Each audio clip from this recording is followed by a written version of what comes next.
All right, so good morning, everyone. Welcome. I think this week we have a new student that's joining us in week 2, April. So welcome to April. And I think we also have Al Karen. Uh, she wasn't able to join us last week. I'm not sure if she has her audio working, but I'll check with her in just a few.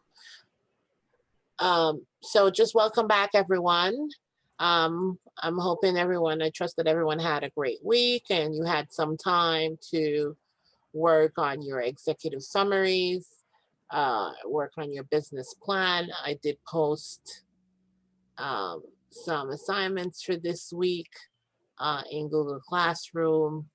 And so hopefully everyone had a chance to review that and read up on the chapter on marketing in your textbook.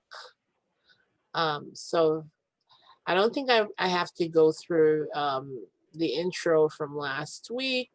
You know, just I'll just briefly say, this is being brought to you by the NJSBDC at Rutgers-Newark, and we provide one-on-one business consulting and training services to individuals and small businesses. We help individuals start businesses and we help established businesses grow. And to take advantage of that service at any time, you can just visit our website, www.rnsbdc.com, and complete our request for counseling form, at which point we'll assign you a business consultant in the area that you requested assistance in, and they'll reach out to you to conduct your assessment or your one-on-one session. So I did mention last week that we do need for you to check in via Google Classroom so that we know that you at least completed something for that week, and that's how we will determine if you were present or not. And I know last week we had 14 people signed up, but there's only 6 assignments completed in Google Classroom. So I did not see a lot of you, I did not see a post in there that introduced yourself. It can just be 1 or 2 sentences. Just briefly introduce yourself and the type of business that you are starting or the type of business that you currently have. So I've extended it just up until today, if you can complete that. Otherwise, you're marked as absence for last week. And I know for those of you who are new to Google Classroom, I have added you. If you would like a run through on how to use it, please reach out to me after. I don't think we'll be using it that much today. So just reach out to me after class and I can kind of walk you through how you can download your materials, like your textbooks or any resources. Or if you missed last week, I did upload the video so that you could watch the replay to last week, and I will be doing that for this week as well. For today, this week is week 2, and we are covering marketing or market research. And our presenter for this week is Cheryl McCants.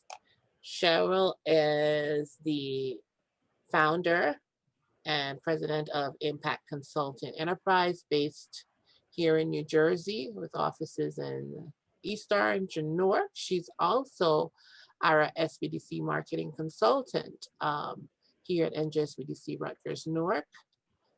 She teaches a number of webinars and workshops for us, especially designing the perfect digital campaign. And she's well known in the marketing industry.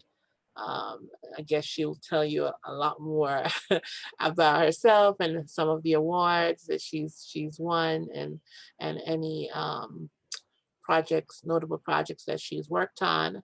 But today we're gonna take our time and looked at putting together a marketing plan where you can find the resources or statistics or data, anything that you need to put together your plan. A lot of it would be using resources that in any other state you would have to pay for.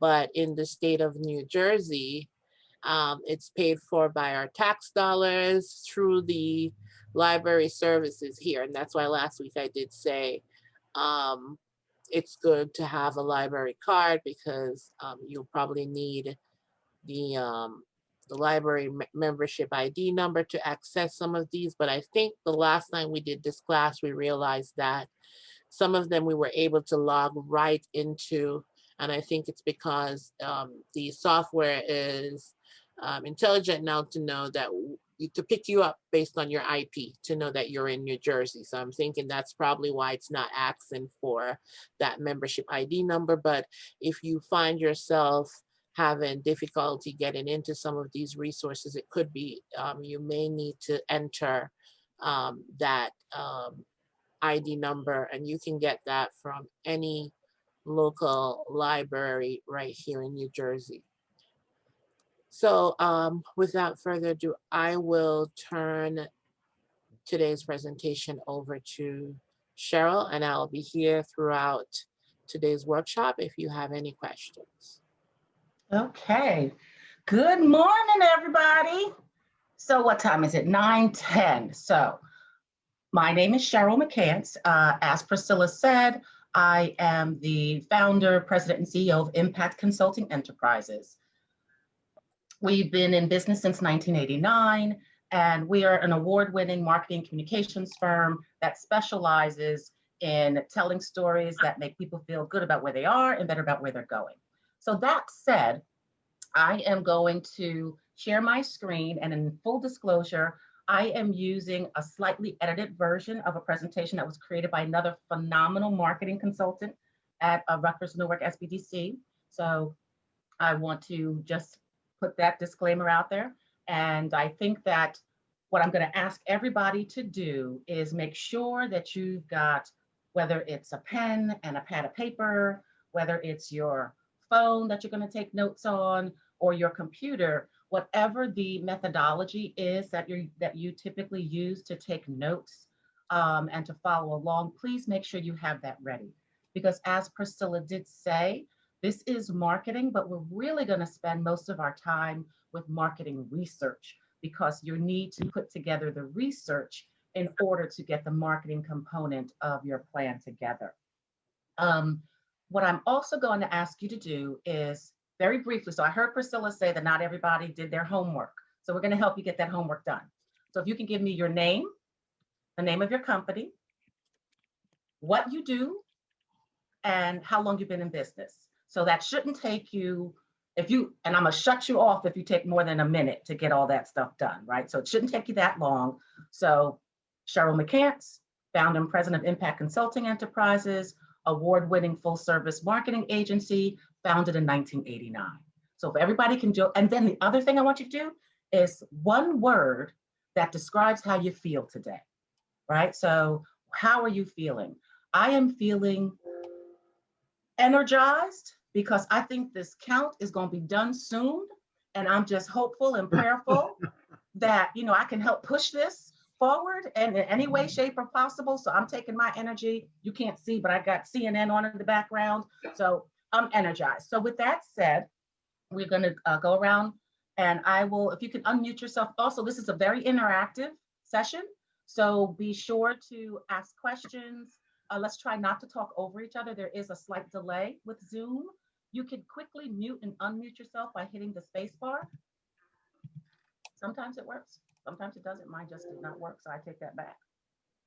There we go. Okay, so with that said, I'm going to start with April. April Ellis, do you want to introduce yourself? I was like, oh, it's another April. Woo. I'm April Ellis. By day, air traffic controller. By night, personal concierge service of O. Jeffrey, app creator. Been in business since August of 2020. And what else was I supposed to say? Oh, I am a tad bit overwhelmed, but open. Because it's a lot of stuff to balance out. Okay, understood, understood. Okay, all right. Now I see, do I call you X or do I call you Cutter? Unmute. Bottom left, there you go. No. No. Hi. Beautiful. Like, where's the mute button?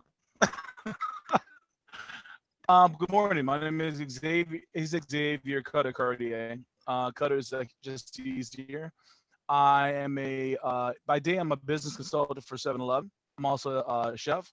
I've been in restaurants for 36 years. I started my company, Cutter's Kitchen, in about 2016 and did some kind of catering from home, some commercial catering as well. I was a private chef for Katherine Jackson and her family, Michael Jackson's kids, Will Smith. I've done some cooking in LA and cooked for multiple celebrities there, Black Hollywood. And I started a new company here that starts in March of next year, which is a ghost kitchen or virtual kitchen, which 5 individual concepts that actually come out of one kitchen. So the goal is to have that up and within the next few months. Awesome. So do you want me to call you Xavier or you want me to call you Cutter? Cutter's fine. Cutter. And how you feeling, Cutter? I'm feeling great, actually. I'm feeling like a 6-day work week, but I'm good. Hopefully we'll have a new president, so I'll be excited about that. Okay. And other than that, I mean, after this, I got to go to the gym, so it's all good. Awesome. Okay. All right. I see Peter. Hi, everybody. Good morning. How's everybody doing? Good morning. Good. Got some waves. Yes. Excellent. Good. So I've always had a dream of starting a real comic book business for years and years and years and years. I've had several incarnations of a business. So I've been down this road partially a couple of times. I was doing shows, but now I want to start an internet business. I recently retired, and in fact, this is the first week of retirement. I've been very, very busy being involved in that, surprisingly. Paperwork for finding health insurance. I still have health insurance from my previous employer. So I've been kind of debating. So Peter, I'm going to push you forward because remember we got a time limit here. So okay. Can you tell me what the business is that you're looking to move forward with? An internet comic book store. That's what I'd like to set up for myself. Perfect. And how you feeling? Today I'm a little tired. I was up very early and struggling with a car that I've been trying to restart and get on the road. Ooh, okay, well, good luck. Thank you. Okay, now is this Betsabeth? Hi, good morning. Hi. So yes, Betsabeth, and I'm an insurance producer. I do, well, right now I haven't started my business yet, and I'm in the process of, hopefully by next year I'm able to like open. And I will be doing a coffee roaster company, coffee roasting company, I'm sorry. So that's what I want to. I love coffee, and that's something I want to work on. So awesome. I previously did a barista course when I was younger, and I did a small course last year of it. So I really like it. How are you feeling? Yes, you got a great background, by the way. So I want to know where everybody is. So y'all can see I'm home. No, I'm somewhere else. Private island. So what's the one word that describes how you're feeling this morning? I feel good. I wish I would feel better because I have a slightly headache, but it's okay. Just I think it's the allergies or it's normal. Okay. Yeah, I'm okay. Thank you. All right. Well, thank you. And we'll move on to Sterling.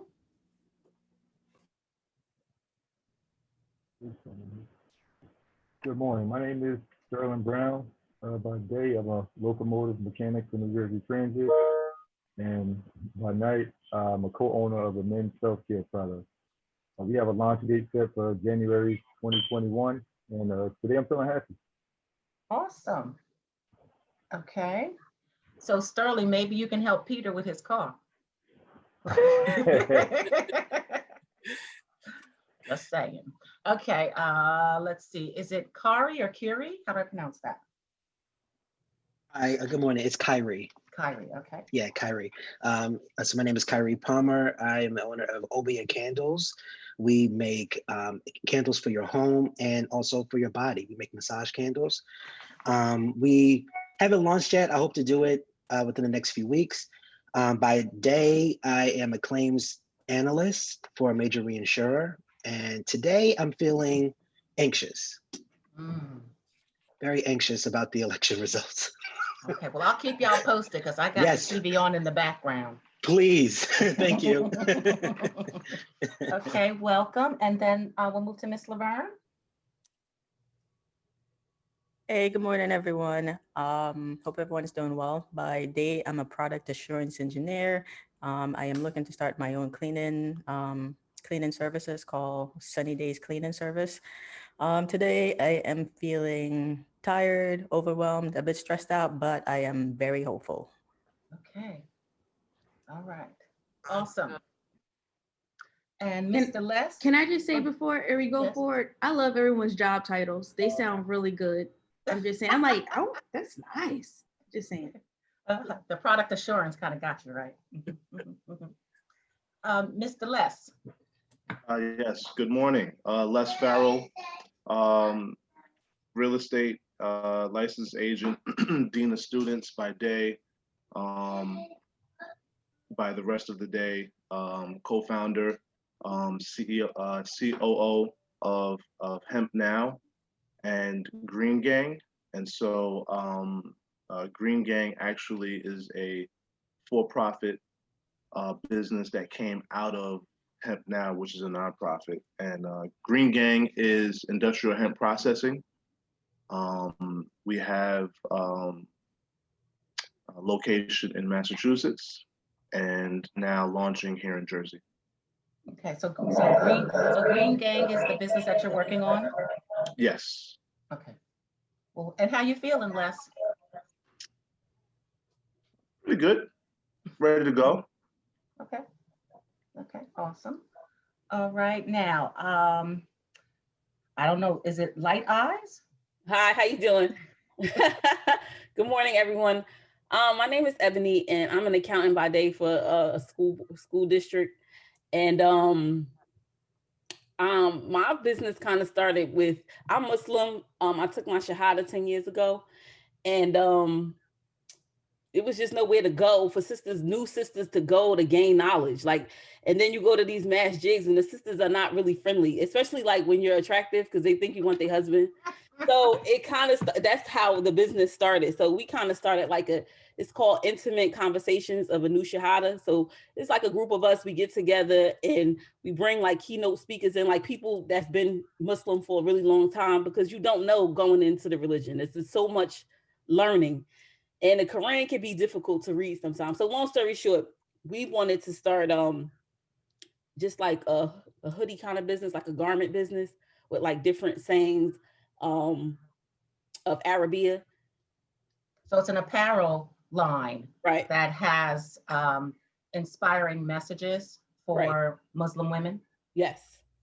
See, write that down. Can you repeat it one more time? Right, well, okay. So okay. We're gonna come. So the purpose of today is it's really going to be interactive. We're going to help each other out. I know we got a few more people to talk, so we're going to keep going, and then we'll talk about the timing, and then make sure we're ready to go. So welcome, Ebony, and I changed your name to add Ebony there, so I won't call you Light Eyes. Okay.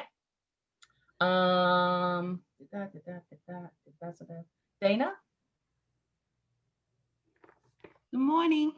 So my name is Dana Cumberlander. I'm a licensed massage therapist, and the business that I want is in massage therapy, but with specializing in manual lymphatic drainage. So I could work with patients with pre-existing conditions, such as women who are recovering from breast cancer or breast reconstruction, or anyone who may have edema or lymphedema, or a woman who just wants a body detox. So it's more like body contouring. And that is a business that I'm looking to start up and running next year. My only problem is I don't know if I want to be mobile or actually have a location. So it is a market for lymphatic drainage. It's just a matter of how do I want to start it off with less overhead in the beginning. Awesome. So it sounds like you and Kyrie can hook up because he's got these body candles, right? Mhm. And then it also sounds like, you know, depending upon how everybody's feeling on this call, you probably got a dozen possible clients based off of the stress and the tension that I've heard. So looks Yeah. like you, right? So how are you feeling? I'm sleepy. And so because of COVID-19, a lot of things, was shut down and slow. And now my industry, it is starting to pick up, but we're being very cautious. And I get to set my own schedule, which is a good thing and a bad thing because I start waking up, let's say, being lively at 12 p.m. So throughout this class, I will eventually put on a video. Okay, no worries. I was gonna ask, no hiding.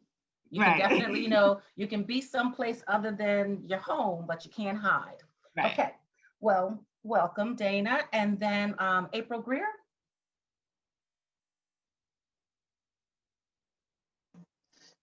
Good morning. How's everyone? Give me a second. I'm getting used to this. I'm gonna put my video on, like you said, no hiding. Hello. There you go. So by day, I am a part-time faculty member at Rutgers University. I teach Afromusicology and a film course on Spike Lee. My business that I'm starting is a casting agency and talent agency for actors of color. And I am feeling hopeful for the future of our country and hopeful for the future of my new company. Awesome, awesome. Okay, so did I miss anybody? Did I get everybody?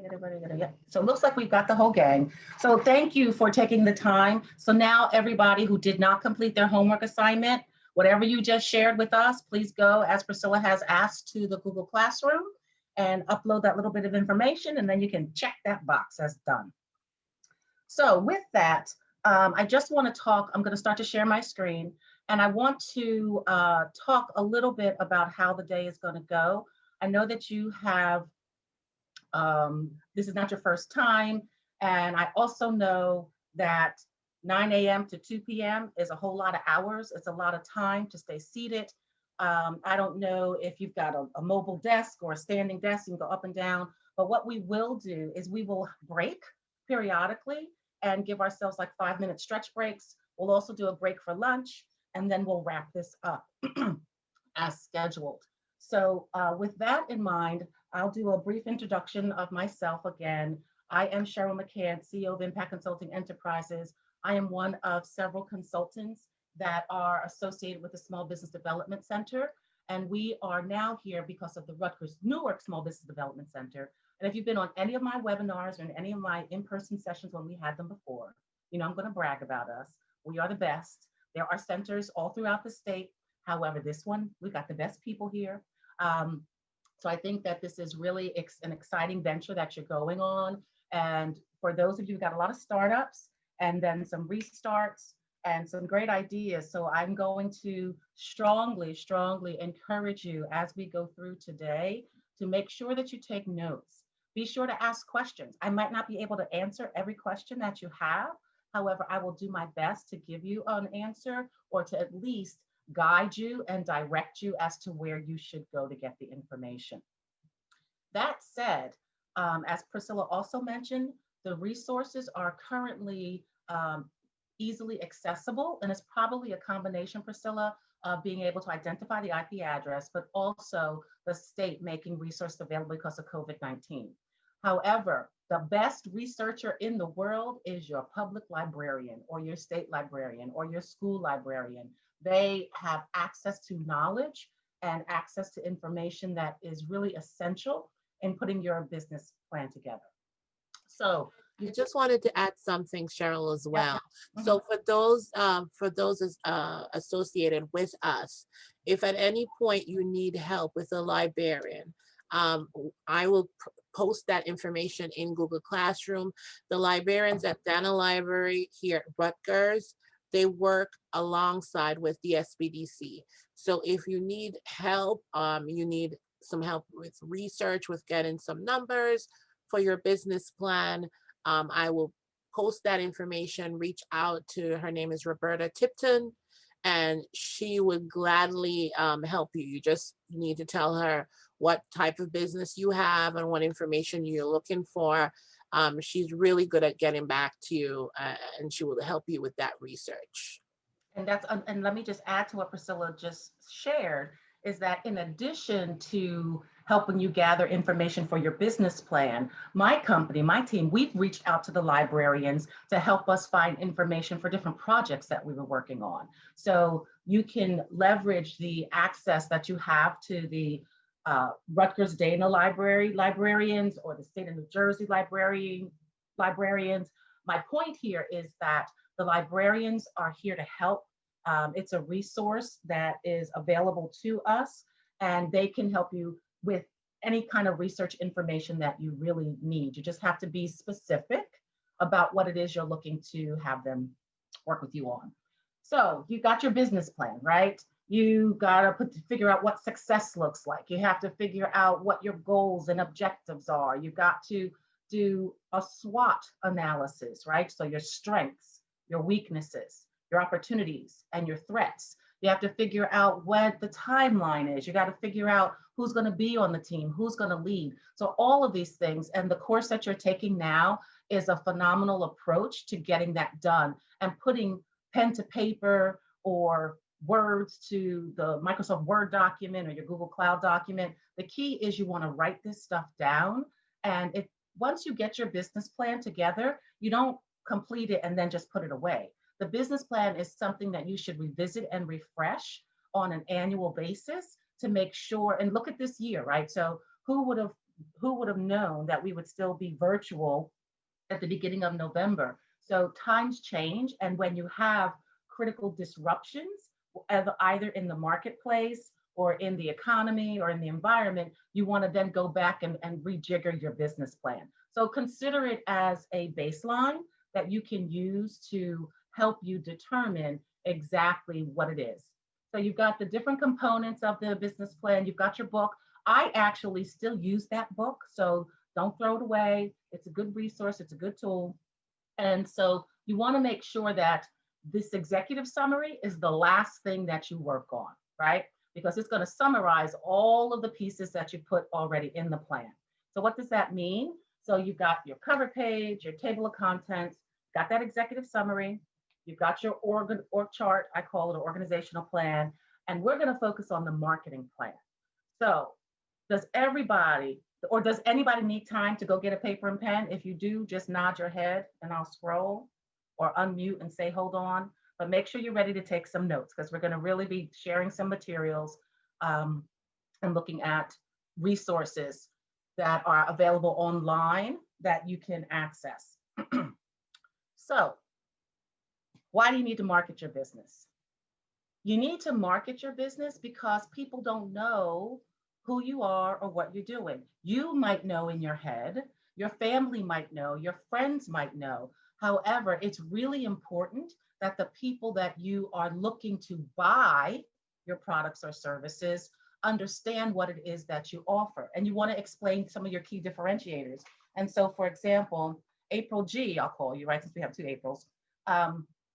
No, not April G. Who is the massage therapist?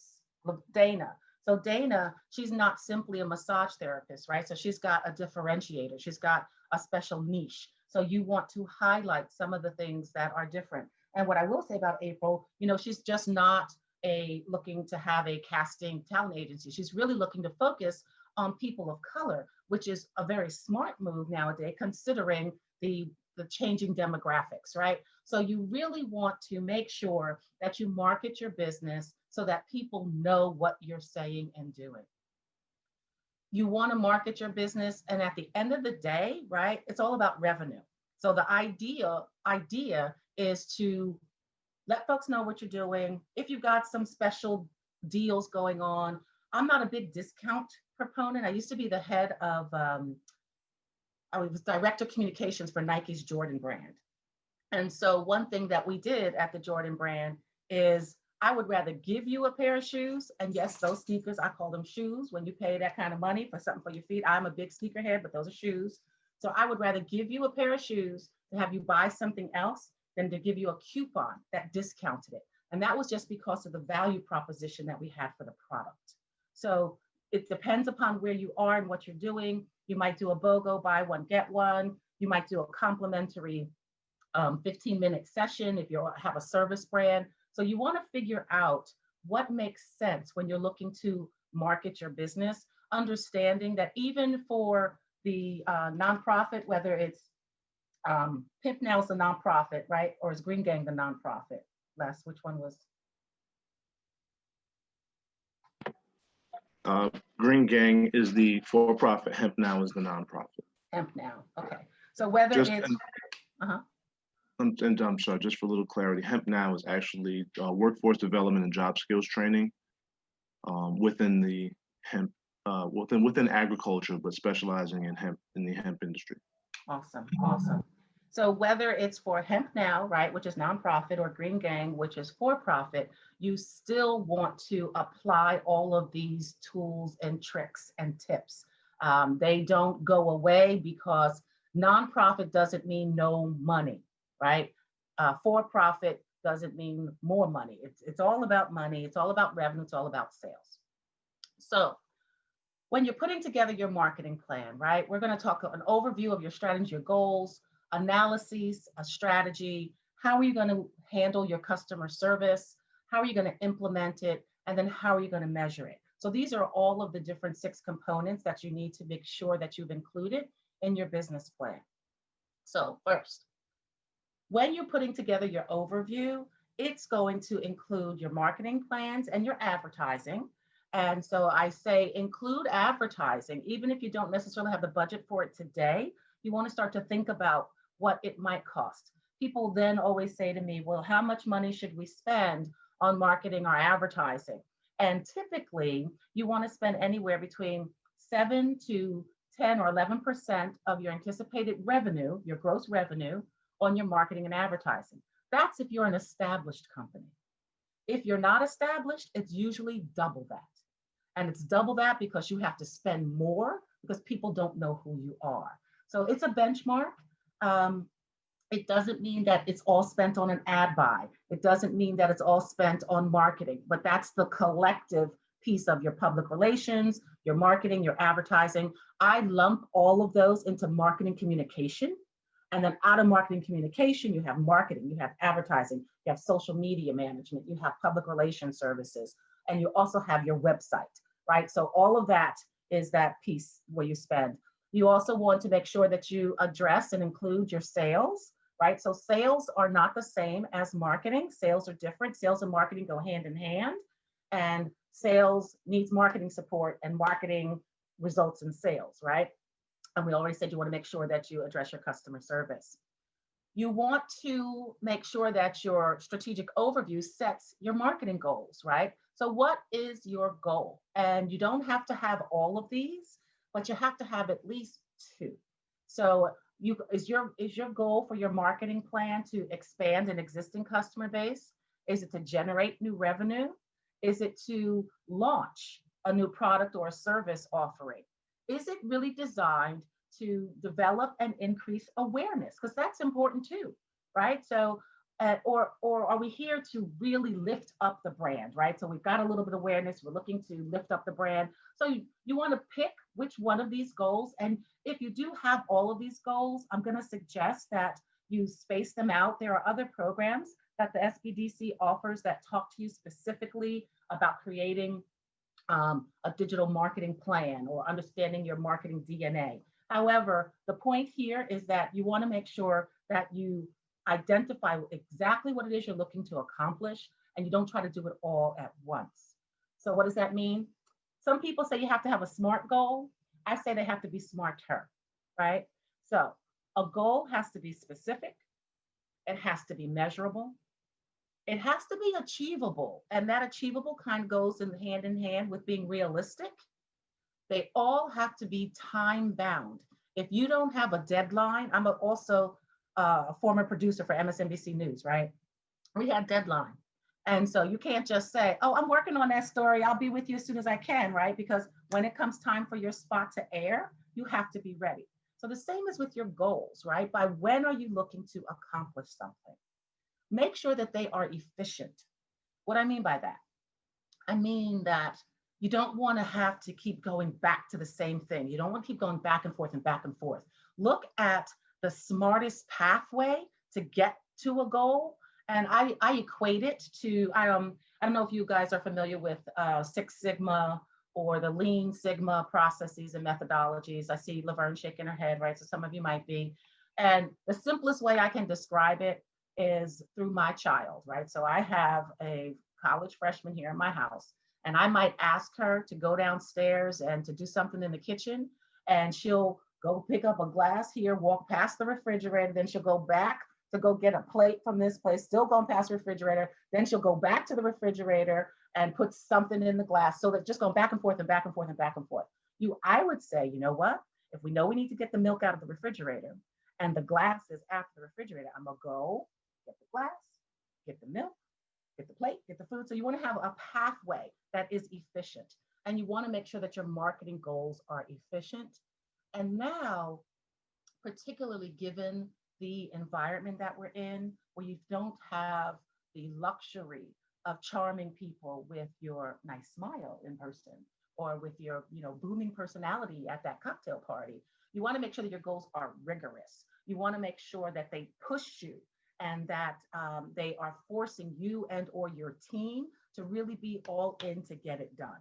So that's what I mean when I say smarter goals. So I'm going to put a pause there. Does anybody have any questions about what I've shared so far or comments? You mentioned the percent, I'm sorry. No, go ahead. You mentioned the percentage of how much you should be focusing on when you start outlining the management, the marketing and advertising. I missed the number you said. So I said it's 7 to 10% for an established company, and it's usually double that for a startup. And so that number also includes not just your external expenses, it also includes your time, right? So the resources that are included in there include your salary. So let's not pay ourselves all $250,000 a year, year one. That's not realistic, right? So what are you going to pay yourself? What's your real line item? What's the realistic line item? How many hours? And you track that. Even if you can't pay yourself directly, keep track of it so that eventually you can pay yourself back. And that's always a good feeling when you can go in and say, you know what?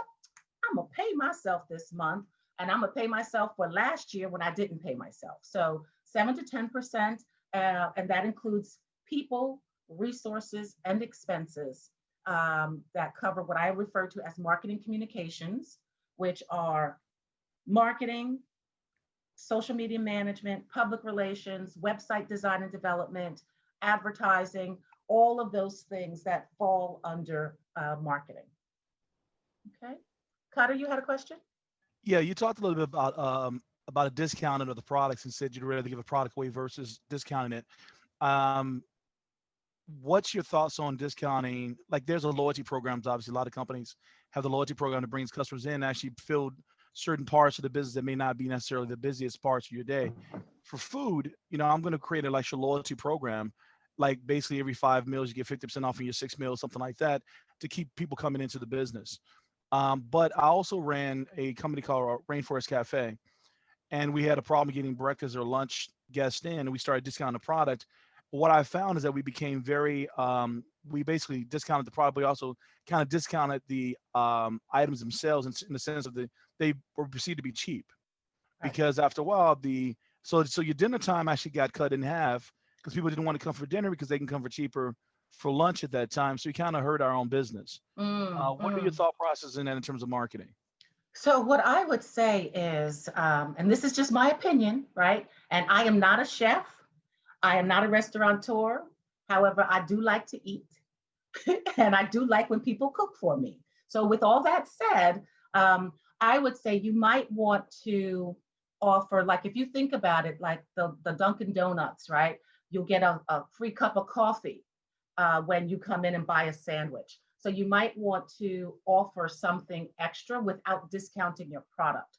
So what we would do at the Jordan brand is we would have events, and I would give you sweatbands or wristbands, you know, when you buy a pair of shoes. So they would so we put that in the package. So our margin, you know, we could give away some wristbands and some headbands as long as you were buying your AJ11s or your AJ16s. So as it relates to trying to manage between, you know, your breakfast traffic or your lunch traffic, and you don't want everybody to come in and fill up and then say, oh, 3 o'clock, I'm out. So maybe you might want to consider an additional amenity or an additional accoutrement or something that's a bonus to lure people in, but not reducing your prices as much. Does that help? Yeah. Anybody else have any other questions? No, I just want to comment on that because I'm a person that like to eat as well. But if I know I can get the same meal cheaper at lunchtime, what I do is, because I love Jamaican and Thai food. So what I do is I go in there, get the food, and then I'll get something to go for dinner. So so people do that as well. But yeah, offer something else at dinner time, and yeah, then maybe people like me will show up. Awesome. Anyone else? Thank you, Laverne, for sharing. Okay. Oh, I forgot to say time. So what time is it? Oh, it's 9:45. Oh, so we'll talk till like 10:15, and then we'll take a 5-minute break. All right. So is that good for everybody? Another 30 minutes, and then we'll take a little break, and then we'll just have some breaks throughout the day, and then break for lunch as well. Okay. So keep this in mind about your goals. Make sure that they are smarter goals. What do you need to have your goals do? So depending upon where you are in your business model, you can have a goal that is focused on launch. It could be launch of a business, or it could be launch of a new product and service, right? And so the idea of launching something is to raise awareness, right? You want to have massive outreach. You want to figure out what social media channels are most appropriate. And if you guys are curious about that, you should register for the SBDC's, it's the workshop that I teach. It's on November 20th. I forget the name of it, but we go in depth about which channels are appropriate for you, because we're not going to really go into depth here today. Today, we're going to focus on research. You can then also have a goal that is growth oriented. So is the idea to increase or upsell existing customers? Is it to get people to come back, right? So Cutter, you know, I'm going to go back to the food, right? So you might want to have a growth plan where you're trying to get people, maybe if you come in for breakfast, if you bring your receipt, you get free dessert at dinner. You know, I don't know. So something to encourage people to come back. So that's a growth goal. And then we talked about loyalty programs. And so loyalty programs, the idea of a loyalty program is, yes, to retain customers, but also more importantly, to get referrals and to get advocates. The best thing you can do is have somebody come in and say, you know, I got this shirt from Ebony and her company. It made me feel so good about where I am in my faith. You need to go get one too. It will lift you up. So, you know, the retention is really when you have customers that become advocates for you. So here's where we need pen and paper. I'm going to briefly start this. We'll look at one, then we'll take a break, and then we'll come look at some others. So Rutgers University, because they are phenomenal partners with the SBDC, has put together a resource that I want you all to use. Here, can I copy and paste this into the, let me see. Where is the chat box? Chat, here we go. So this is where you all want to go. And that's where we're going to go next. HTTPS what am I doing? LIBGUIDS Rutgers. Rutgers.edu /BIZ underscore plans. So everybody write that website down. It's going to become your best friend.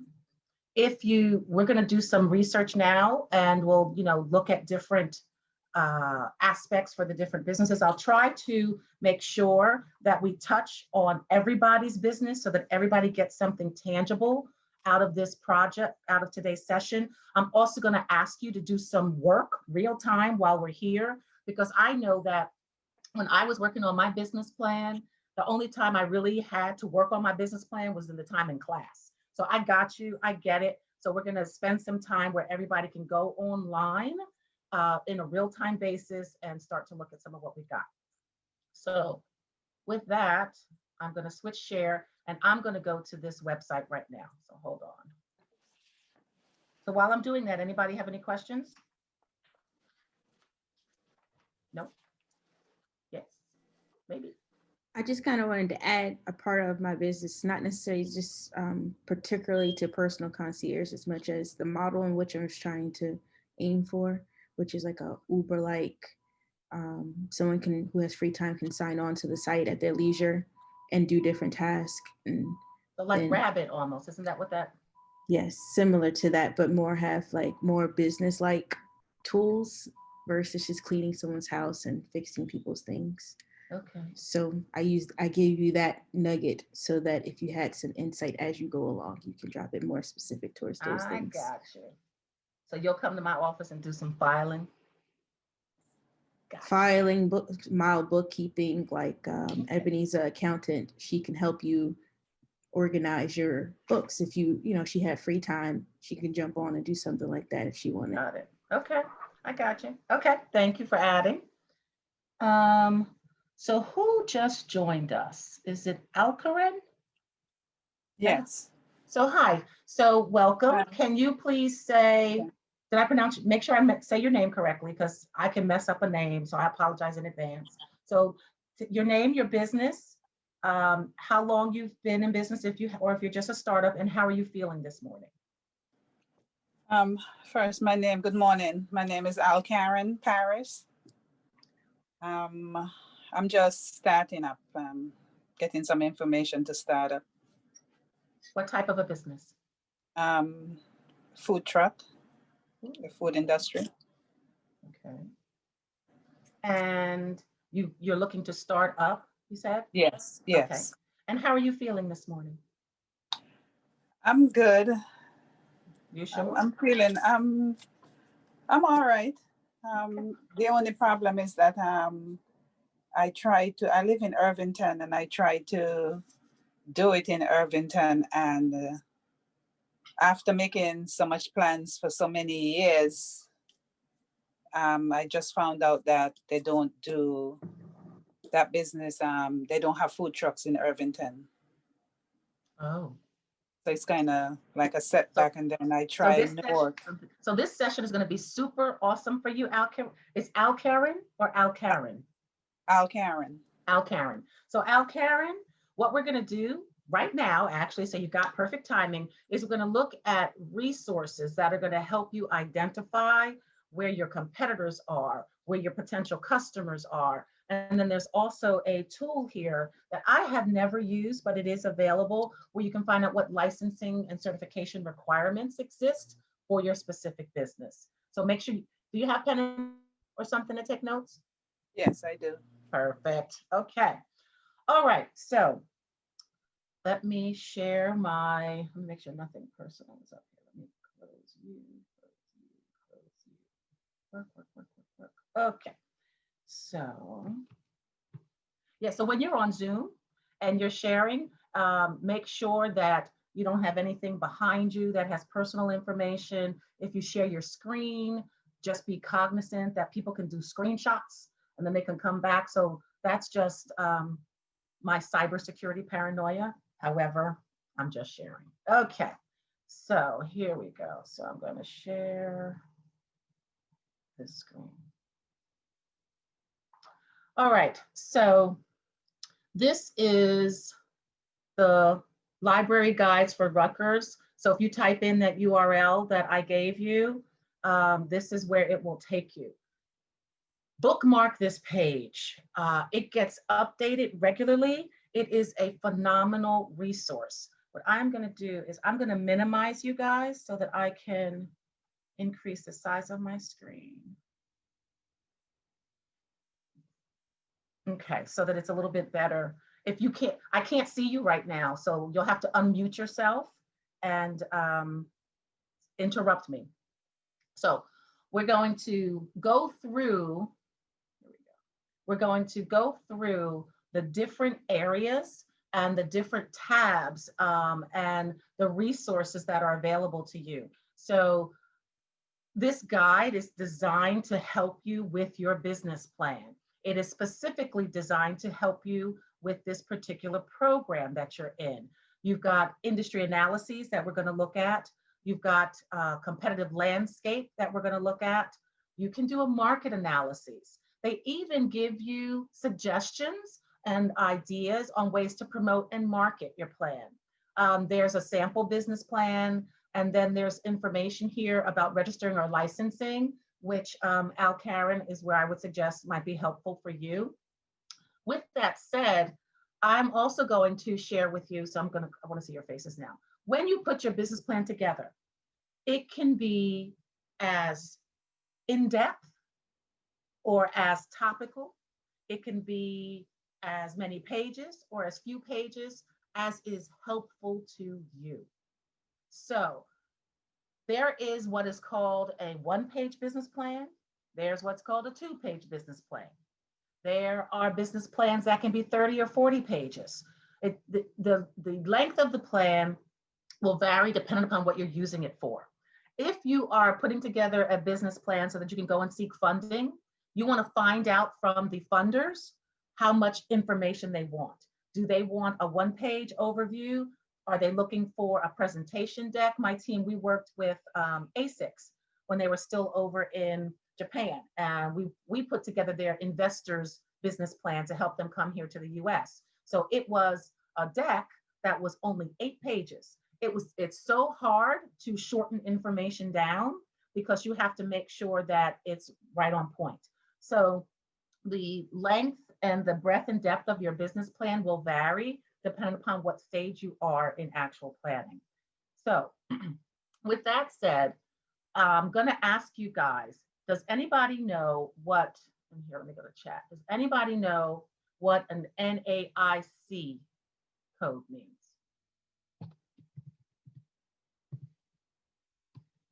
Anybody? Yes, no? Anybody familiar with that? Nope. Shake your heads. Yes, no, maybe, nope, no. Okay, so this is what's called, yes, okay. So Ebony, you want to tell us what it is?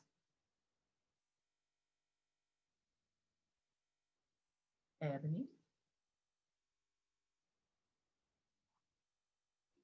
Can you hear me now? There you go. I'm okay. Sorry. Is that the National Association of Insurance? Nope. Oh, okay. Gong. No. Anybody else? Nope. Okay. So, yes, who was that? That was just, it's me. Isn't it a way to like identify your business? Yes, like it is. what your business, okay. Oh, All right. So it stands for North American, let's see, NAICS.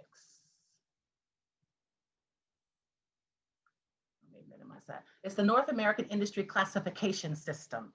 It was started as a way here in North America between Canada, with the old NAFTA that doesn't exist anymore, but between Mexico, the US, and Canada, it was a way to classify businesses. So some people love it, most people hate it. And the reason I say that is because lots of opportunities that corporations offer or that people buy, and the government, so the government buys everything. So the way they identify whether or not you can provide them with what they need is dependent upon what your NAICS code is. So that's how we say it in short. We pronounce it NAICS, right? And so the NAICS code, my firm, everybody has one primary NAICS codes, but my company, we have 14 NAICS codes that we use. And so you want to really spend some time, because as you get your business set up, and then when you go to register your business, and when you go to look at opportunities to do business, you're going to need to know your NAICS codes. So my NAICS code is 541613 is our general code. And here's the PR1, 541820 is really what it is, right? So the NAICS codes are very broad and they don't cover everything. However, I encourage you to make sure that you find some way that you are able to find a code that matches for you. So we don't control the codes. The government controls the codes. They get updated, they get changed. So they've been merging NAICS codes recently.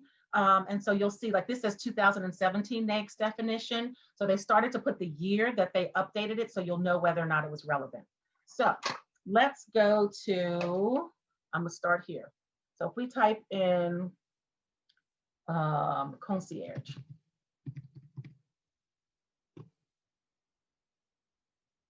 And so here's the NAICS codes, right? 812990. If we type in, so now Cutter, we've got, let's call it, it's not F&B per se, but let's just start general with food. So now you see all these, right? All these different options. And so you want to start to narrow it down. So Cutter, can you see the screen clearly?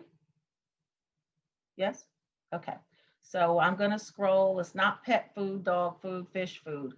Now look at this. Hominy grits manufacturing. That has its own classification code. I don't know why, but I think that's very funny.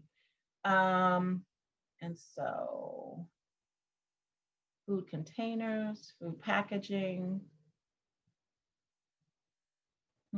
Let's find shrimp and grits. I can do that. Shrimp and grits? Let's see. You think it's there? Sure. I'm kidding. I don't think it's there. See, okay, see, look, don't start. So let's do chef. So here's personal chef services, 812990. And then it'll tell you exactly. So now this says, so 812990 is all other personal services. So what you'd have to not understand is that your chef came here, but then anything else that they don't have a specific category for will fall under here, right? So then we've got Peter, right? So you are comic book. Yes, so, comic books. Yep. Okay. And so you see, here's your different NAICS codes. So dependent upon, I'm assuming you want, so this says accept exclusive internet publishing. So if it's just on the internet, your code here is 519130. Got that? Yeah. Okay. Now, if you, just one quick question. What if you had a brick and mortar? Would that be something different, I guess, right?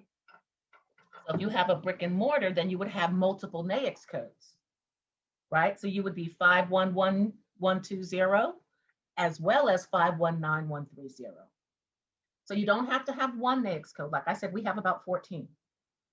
So you want to find you want to find as many NAICS codes as you can to describe what you do. So that way, when somebody says, I'm looking for, somebody with this NAICS code, you can say, oh, I got that. When you partner with people, you also can leverage their NAICS codes. So that was that. And then we've got coffee roasting, right? So let's see.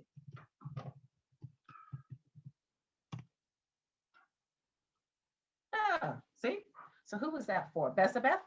Yeah, that was for me. Mm-hmm. Okay. So if it's general coffee roasting, it's this 311920.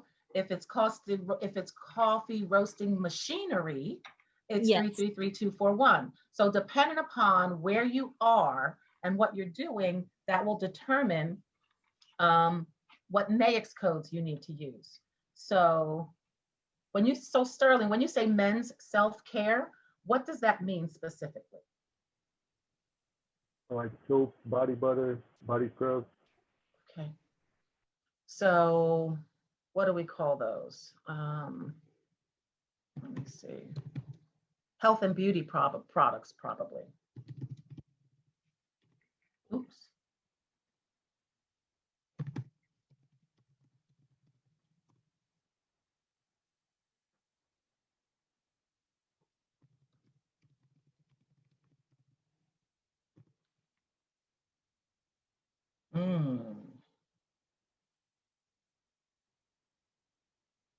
Who's chatting me?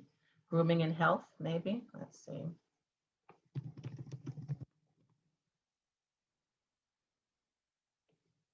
Okay, so grooming is all for animals. Lord have mercy. So we can't groom humans?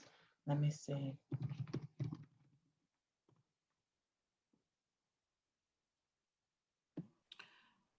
We'll try something under cosmetology. Okay, who said that? That's a good idea. Who was that, Dana? Yes. Okay. So we might have home healthcare supplies, merchant wholesalers, so that might be one. Mm-hmm.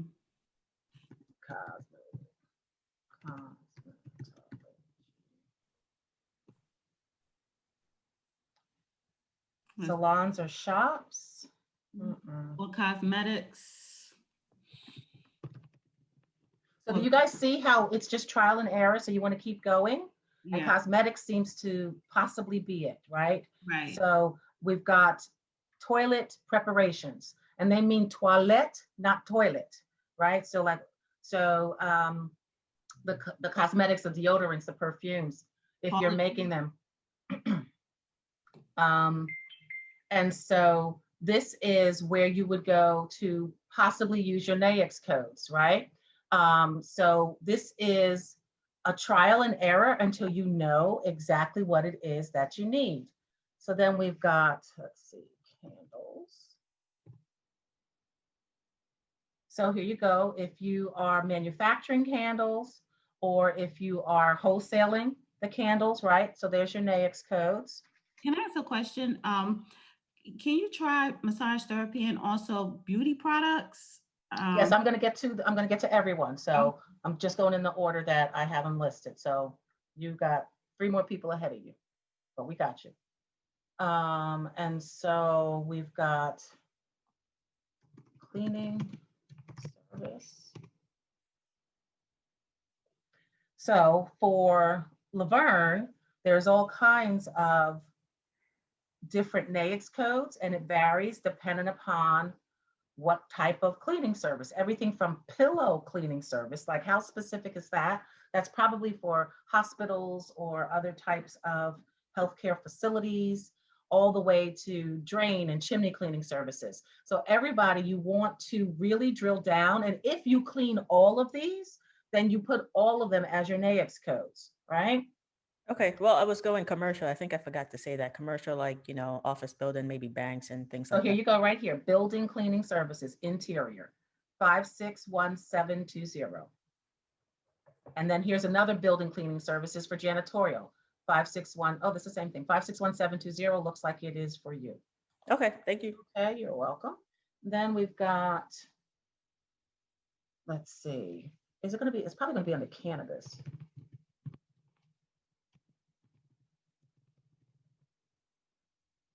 Did I spell that right? Well, so hemp is separate from cannabis. So right now hemp is federally legal, whereas cannabis is state to state. Right, So, yeah, I know. I'm just looking to see, so these are the only things that have the word hemp in them. So they might be coming up with that NAICS codes. I don't know. what about processing? For hemp? Industrial, agricultural processing.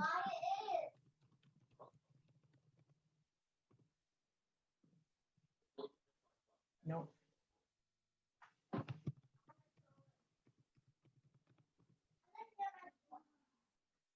So agricultural, so that's probably where you want to start, right?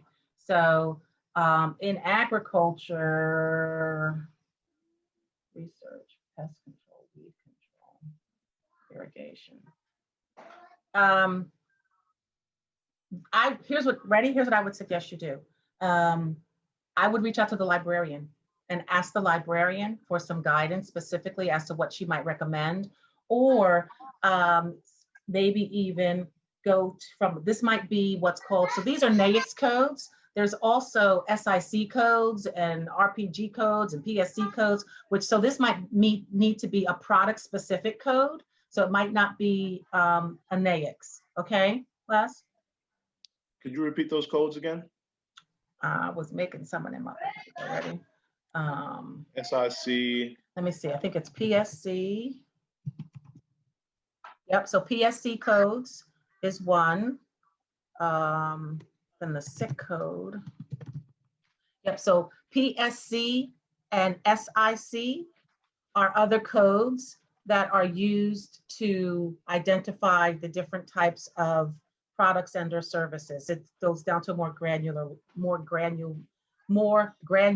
level. Okay. Thank you. You're welcome. So now we are at apparel.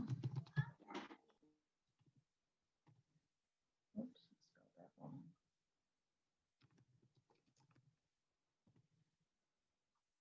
So for Ebony, for your apparel, Lord, there's all kinds, bathrobes. So bathrobes, collar and cuff sets, household coats, mufflers, panties, shirts, underwear, slips, sweater jackets. So you would have all of the NAICS codes. So there's a lot of these fall under 315190. So that looks like the primary code.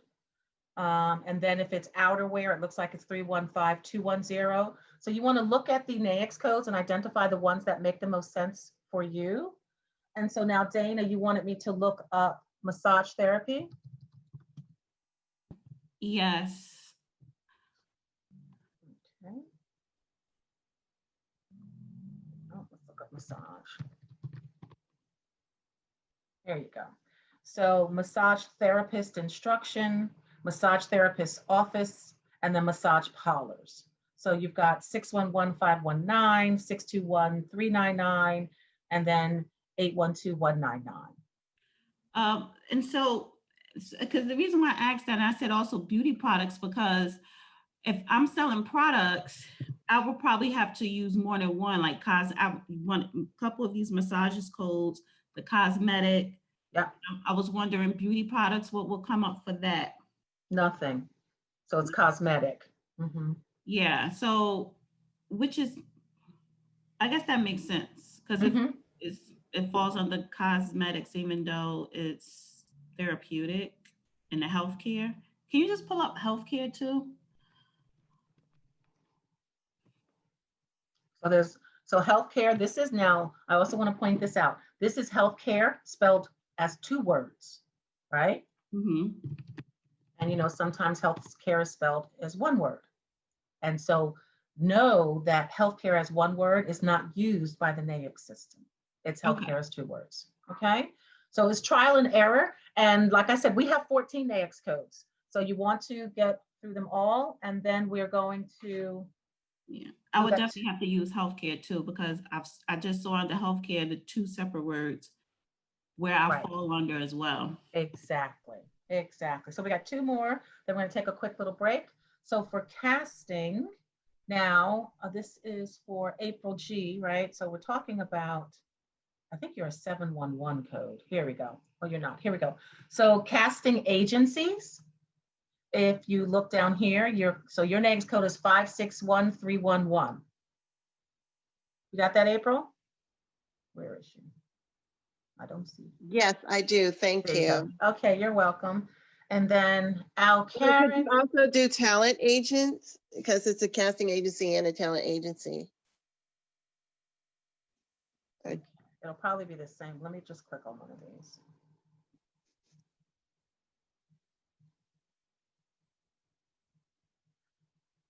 So you mean talent management? No, talent agent. There you go, 711-410. Thank you. You're welcome. And we'll wrap up here with Al Karen. I'm gonna try a food truck and see what we get. Nothing.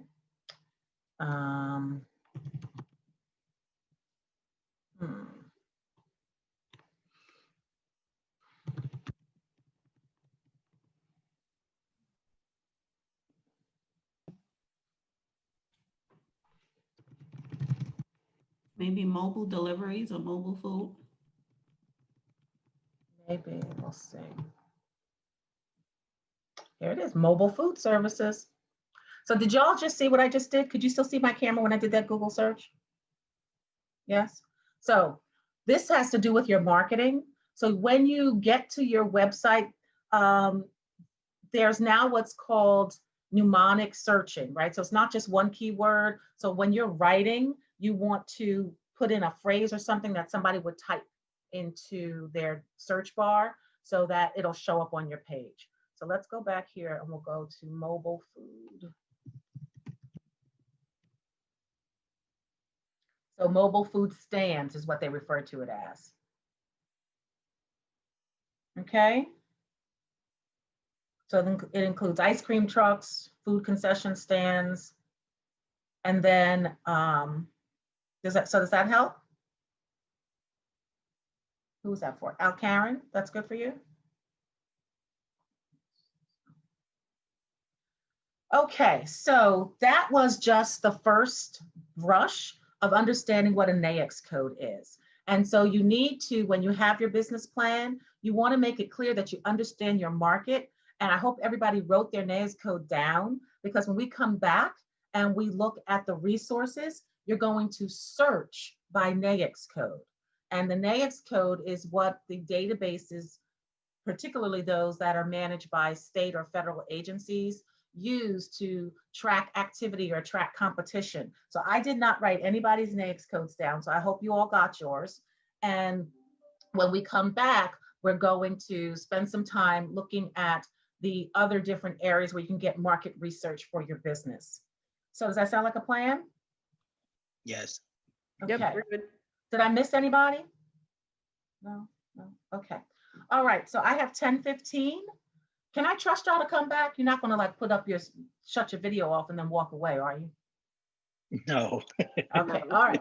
Okay, so let's take a 10-minute break and we'll come back on at 10:25. Okay. All right. Thank you. Okay, see you in a few. All righty, so I'm glad everybody is here. Can I see y'all smiling faces so that I know you made it back? Okay, so what I want to do now is to, we talked about the NAICS codes and why they are so important. And so what I want to do now is go back to, I'm going to share my screen again. And here we go.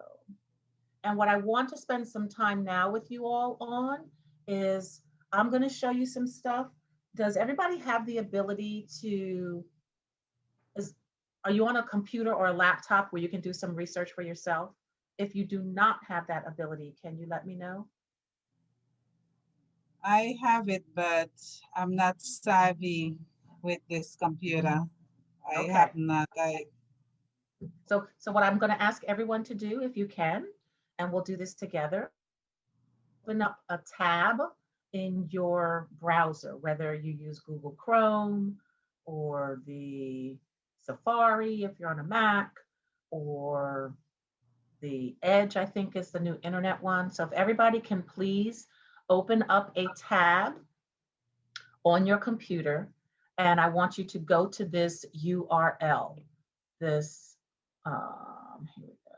I want you to go to libguides.rutgers.edu/biz_plans. Al Karen, if it's difficult for you, what I would recommend is that you can just participate by watching, and we can go over it after. I'll be able to log in with your computer and assist you, but at least you'll be able to watch what they're doing. Okay. Awesome. Thank you for that support, Priscilla. See, I told you the Rutgers-Newark team was the best. Okay. All right. So let me minimize everybody's faces. So I've increased my screen size in hopes that it will help you be able to better see what's here. And so again, Cheryl. this is, yes? Can you put that link in the chat?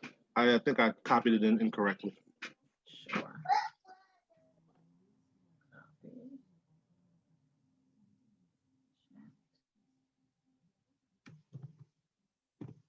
There you go. Got it, Les? Okay. So this, as I said earlier, this site is really designed to not simply help you create your initial business plan. It's designed for you to keep coming back to update your business plan, to get information that you need. And so the first thing that we're going to do is an industry analysis, and we're going to use the Business Source Elite database. So what does that mean? So if you click on the little link for industry analyses, it'll tell you about the NAICS code. So we already did the NAICS code lookup. Does anybody need any additional assistance with NAICS code searching? If you do, please say so. Okay, so we did the NAICS codes, and here's a little bit of a blur behind the back port of it. And so remember, here's what SIC stands for, the Standard Industrial Classification. Those are some of the older codes that we talked about. Then the other thing, that a place that I like, and I use it for all sorts of research and information. Remember, I run a PR and marketing company, so we need to do research quite frequently. And this called this jerseyclicks.org.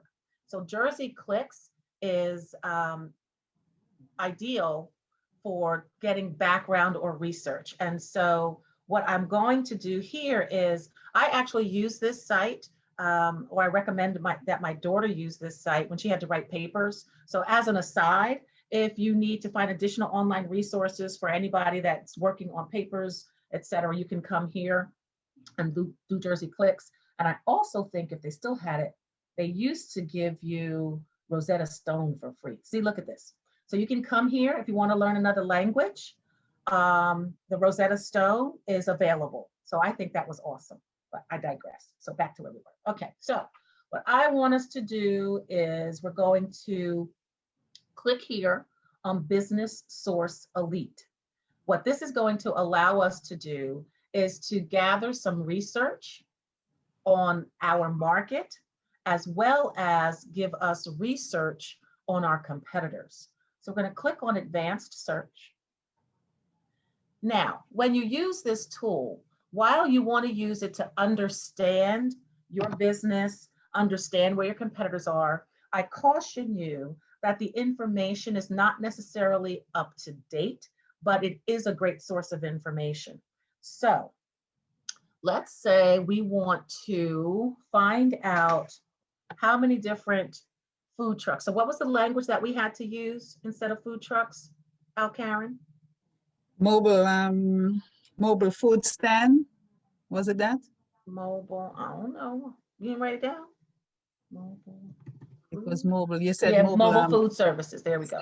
Food services. Okay. Okay. So let's do mobile food services in New Jersey. Right? And let's see how many mobile food services. And then, yeah, so we'll start broad, right? So this will help us find out where there's information. So this is the first thing, right? So this will give us information about businesses or articles that were written about people that had food services. So that one's in the Bahamas. I thought I said New Jersey. Bros Burrito, Young Specialty Burrito Truck in New Jersey. So this first set will give you all information. The Halal Guys is a business on a roll. So these are articles that have been written and are published about that space. So if you wanted to maybe just get some research on the industry in general.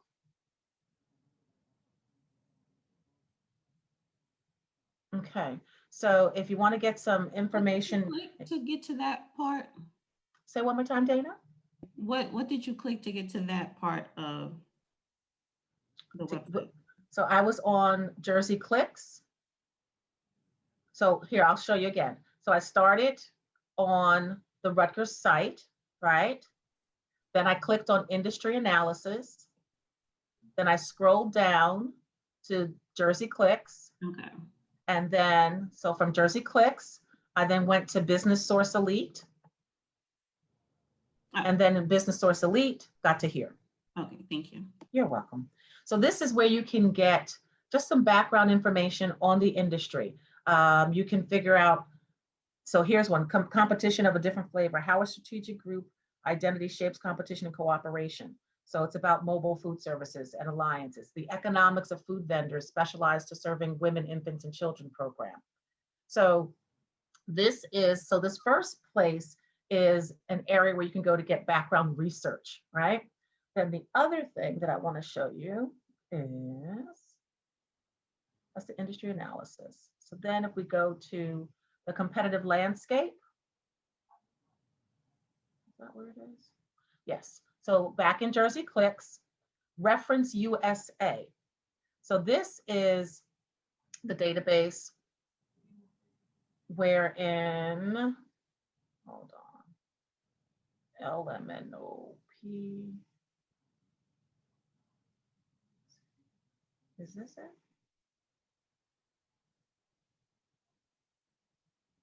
Yes. So the reference USA. And then what we're going to want to do is, this is a collection of database information. So we're going to click on US businesses, search, advanced,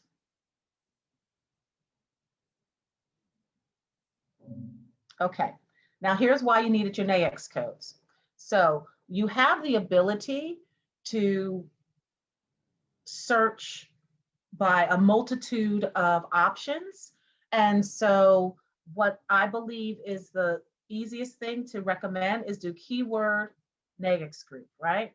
So who wants to give me a NAICS code to look up? You got to speak up because I can't. 722330. 722320. Yes.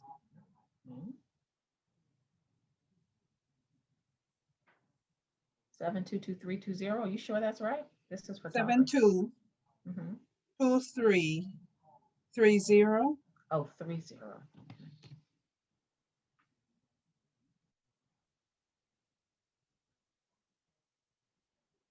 So who is speaking? What am I looking for? Karen.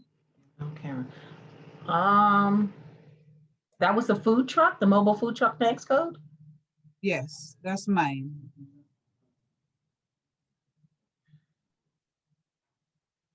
$330. Yes.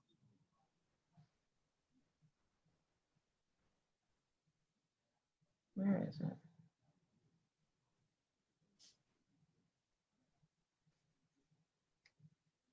I lost the tab. Here we go. Oh, see, user error. I don't have the right button selected. I need to have NAICS code selected. Okay, so here we go. So we're going to look at trailers, food, and concessions. Yes, I'm getting a concession trailer. Right, okay, so then that's the one that we've selected. And so now what we want to do is, you see here, there are 15 million businesses that have that NAICS code. So now we want to narrow it by our city and state. And so I'm going to type in Newark.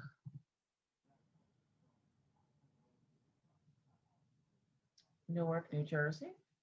I had a problem when I tried to get licensed. Yeah, they so said that they're not going to. Yeah, so I can't help you with the licensing part. I would say circle back with Priscilla, and she might be able to give you some additional resources. What we're going to do. Okay, perfect. Yeah, so what we're going to do now is I'm going to show and demonstrate how you can get results. Oops, Newark, New Jersey. So we want to update the count.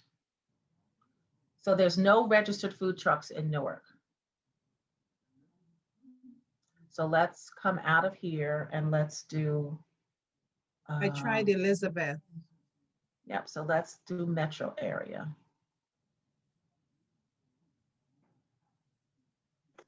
These searches are giving us database in the entire state of New Jersey. This gives you the entire country. We have to refine the search down to the state if we want to. Exactly, yes. So see right here, so I did metro area, and then I'm going to select a state. How did you get there? Like this library thing is confusing a little bit. It's a lot. Yeah, so that's why I'm trying to show, and then that's why I asked everybody to open up a tab, because I'm going to have you do it yourself as well.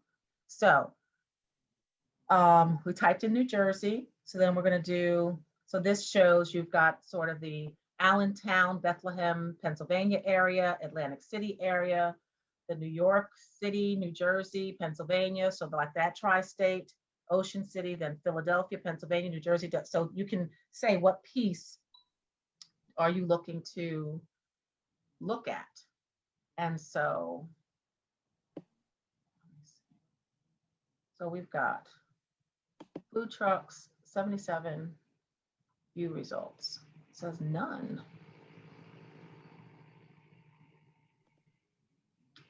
So let's get rid of this and do this one. Okay, so you are going to be a coffee and food service mobile as opposed to a trailer food and concession. And so you narrow it down, we narrowed it down to New Jersey. What this tool will allow you to do, you can click on view results. You then have the ability to look at your data in a multitude of ways. So they said that there are 80 registered businesses because we only wanted to verify. So you can see who's your competition, right? Where are they located? So you can look at, you can click on somebody and let's look at here's one in Patterson. So the Latin Garden food truck. What it'll do is it'll give you their phone number, their address, whether or not they've got jobs listing, and the way you would use this. So from a competitive perspective, let's look at this. Would tell you how much competition you have in your space for your business. And so this heat map, gives you the ability to see who's in the area. And then what I would also suggest you use it for is to find out where your prospects, you can use this to find out where your customers are. So let's go to, I don't know, who haven't we worked on? So Betsabeth, right? Your coffee roasting. You there? Betsabeth, are you with us?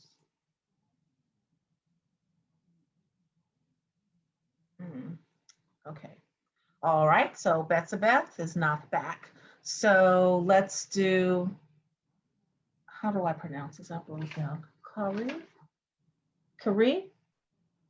Oh, Kyrie, hi. Yes. Kyrie, okay. Yes. So you have I'm sorry to interrupt you. I was in the bathroom. I hear you from the TMI, honey, TMI, but I appreciate you sharing. Okay, that's okay. So then with your coffee roasting, who would you sell your products and services to? And I'll walk everybody through this one more time. And I want you all to do this on your computers for yourself as well, okay? So we're gonna go back. I got too many damn tabs open. Oops, I'm being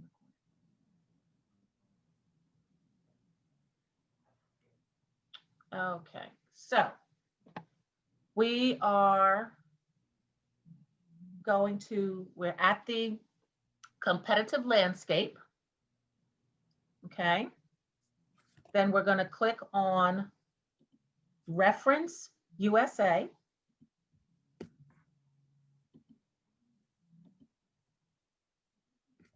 Then we're going to go to, scroll down to reference solutions. They also have referencia en Latina. So there is a Spanish version of this database as well. Okay. So we're going to click on reference solutions. And then we're going to go to US businesses. So this has a database of 60 million US businesses, as well as 3.5 million closed businesses. So we're going to click on search. We're going to click on advanced.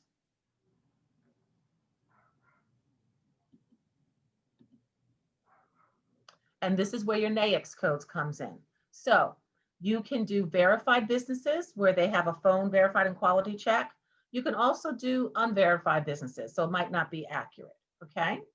So the way you find out who your competitors are is you click on, under business type, keyword, SIC or NAICS codes. The SIC codes are a little bit older, so you want to search NAICS codes. So remember we said, like I have a primary NAICS code 541613. We also have 14 NAICS codes that we use. So you want to search all NAICS codes, not just the primary one. Okay. Can you slow down for 1 second? Because I'm trying to follow. Because okay. I clicked on competitive. Then I clicked on the reference USA. And I got a video. And so, right. And then it's the one. So what did you click on? It's so not that video one. It's the one, the icon right above it, because I clicked on that twice. No. So here's what you want to do. You want to click on in the sentence where it says reference USA. The reference USA database. Mm-hmm. Okay. So click there. And does your screen take you here? New Jersey State Library. Yes. So now you want to scroll down until you get to the R's. You with me, Dana? Uh-huh. And then you want to click on reference solutions. Wait, I'm getting the same thing. I'm getting the video as well. So I'm trying to keep people also. Under Jersey clicks, I'm going, do I click Jersey clicks or do I click, it's the blue reference USA, right? Yeah, it's two links that's going to take you to a video. It's right. Not, so you don't want to click on those. You want to click on. I was clicking on that. Right. You want to click on the sentence. See right here? Can everybody see the screen? Let me put you all back up. Yes. So you want to click here. Cutter, I can't hear you. You're breaking up. At you. Good. Sorry about that. I wanted to click on Sorry? the tab, right? Jersey, if you click on literally, I think the picture too, I think. Can you just click on that picture, Jersey link, Jersey clicks, and I think it takes you there. It takes you to a search tab, right? Right. So when you click on this, you then have to scroll down, right? And you're going to go to R for reference. And you want to click on reference solutions. Okay, so I'm actually in the wrong area then. I'm under business source lead, which is not where it should be. You're where? When I click business solutions, something comes up, the website reference USA with like my current location. No, I want you to click on reference solutions. So just type or just go to this website, referenceusa.com. Yeah, it's on that and it's saying. So are you on this page? Does it look like my screen? No, mine's coming up terms and conditions. Right. So go to reference USA. Yeah, I had the terms and conditions on mine too. You just have to allow it to have. Right. Yeah, I'm sorry. You're right. Right. Yes, you have to accept it. So you can go to Right, so you have to accept the T's and C's. I'm sorry, I accepted them, so my computer's bypassing it. But mine is asking for a library card number to continue. Mine's not asking for nothing. It's just, it's not. So so do you have a library card number? No, I'm It's in it. someplace. Okay, so you do need a library card, and depending upon your IP address and how you're connecting, my computer is already recognized, so that's probably why I don't see that login. Okay. Now I'm through. Got it. I'm in it now. Is this any library card or a Rutgers library card? Any from the state of New Jersey. Mm-hmm. So when you're in the New Jersey State Library, it says available database, do you, and I see US businesses? Yeah, so you want to click on search. Okay. Got you. Then you want to click on advanced. Okay. Now I can see it. Everybody good? No, I'm good. Okay. Mine's is saying, please share your location with Reference USA. I did. So say yes. And the reason you say that, let me just give you a little bit of background, because when you have your own website and you look at your Google Analytics and you want to know where your customers are coming from, when people don't share, then you won't get that data. It says, if you do not see the pop-up, check your browser location for sharing settings. Oh my God. You want to make sure that you don't have your pop-ups blocked. Okay.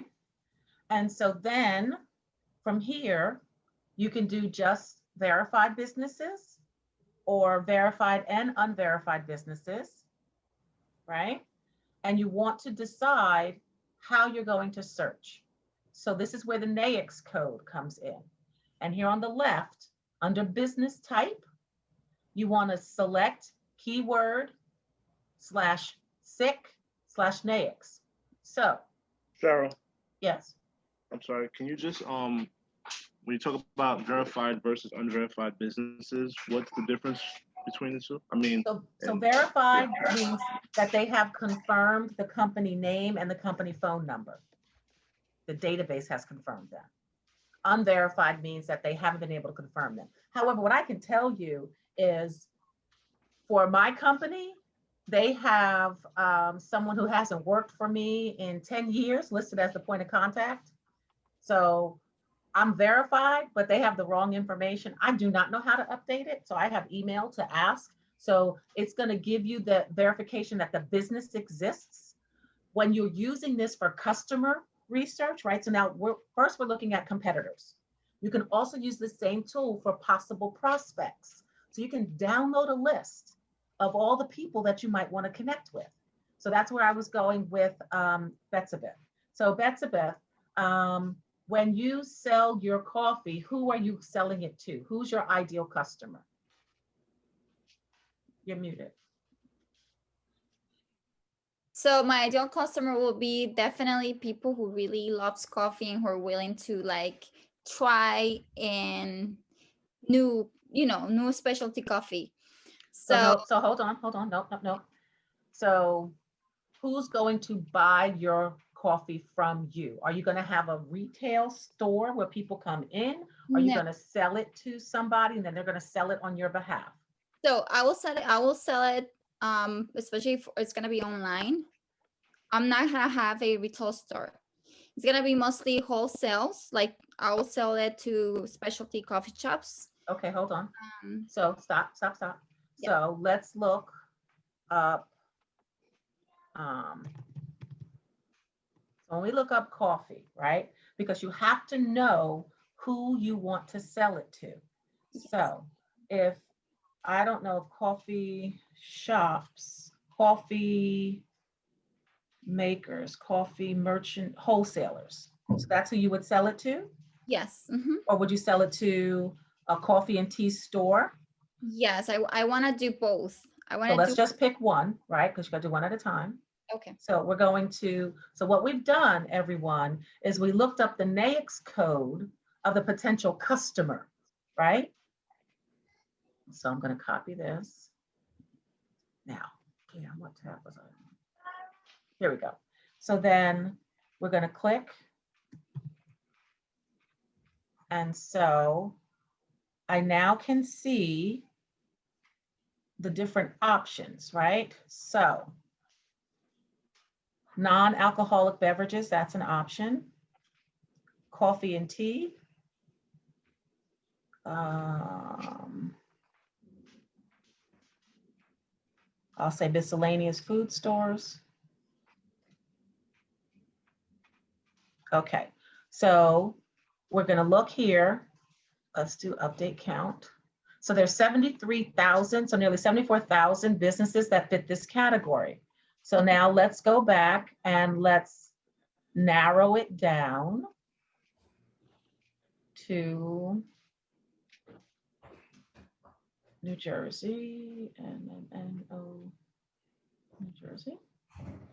And we'll do the New York, New Jersey area. I'm clicking update count. So there's 3,000 potential customers. Then you click view results. And then you can see where they are. So let's say that you wanted to reach out and see if they would carry your, so that's tea. So first in coffee. So I would click on this. And here's a potential customer, right? And so instead of doing it one at a time, you have the ability, everyone, to download. And you can download in an Excel file. You can download, I would suggest you download details, and then you can download the records. Does that make sense to y'all? Yes, yes. Yes.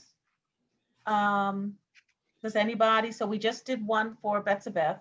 Anybody else, or actually, can you all confirm that you can understand how to get to this process? Are we all good there?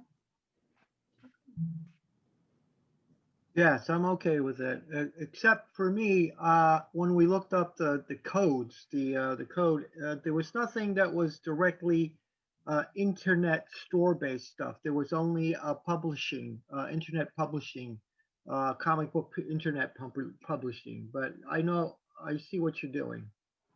Okay, so you are creating the comic books, correct?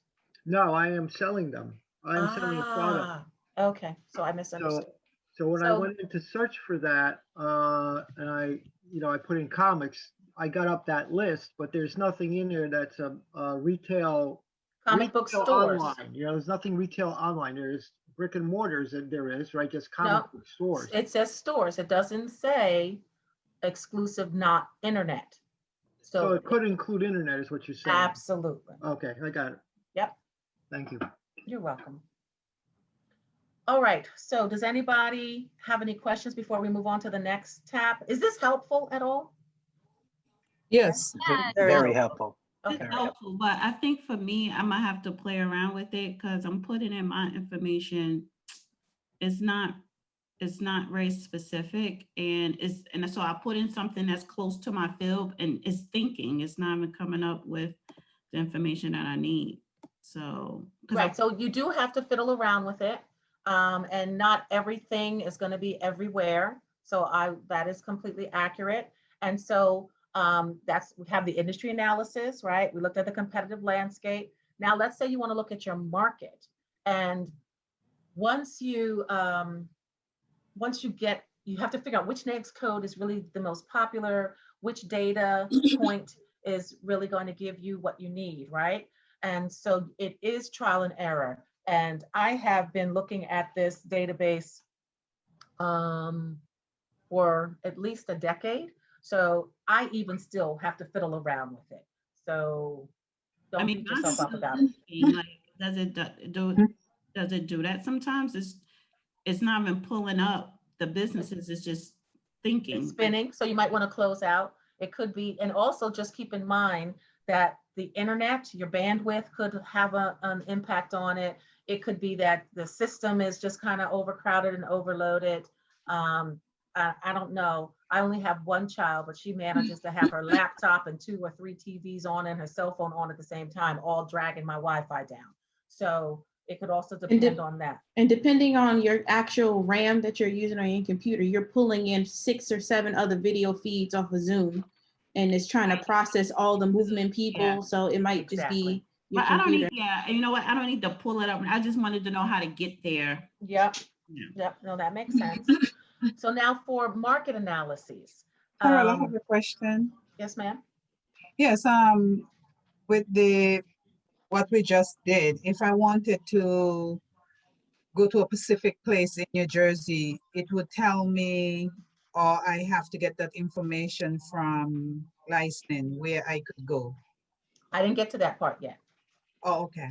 Okay. So hang on. I'm sorry, one quick question. And I think a couple of us missed if you did say it, or if, I'm not sure. Just in a quick sentence, how do you get on verified? Like, what is the initial start to get verified or even get on this list? Because I know it's a difference between verified and unverified, but how do you even get on the list for either? Not really sure, because like I said, the information for my company on this list is not accurate. What I am sure about is once you get your business established, you have to get what's called a BRC, or a business registration certificate. And that business registration certificate is what you file with the state of New Jersey to establish your business. So the first step is that you apply for your EIN, your employer identification number, with the federal government. And that's so that they can start to track you to make sure you pay taxes. Then the next step is, once you get your EIN number, you go to, let me see if I can look up the website. Let's see, New Jersey BRC. Here. So where is it? Here. So you don't want to have to pay anybody to do that. Let me just also tell you that. So if you go to the U.S. Treasury, the state of New Jersey Treasury, here, I'll put this in the chat. Everyone. So if you go there, it'll take you to this page, and it's where you would go to apply to get your business set up. So if you are a sole proprietor or self-employed, then you'd click here. If you're for-profit, not-for-profit, an LLC or a limited partnership, then you would go there. So that's how you go about getting your business established. Does that help? Yes, no, yes, Les?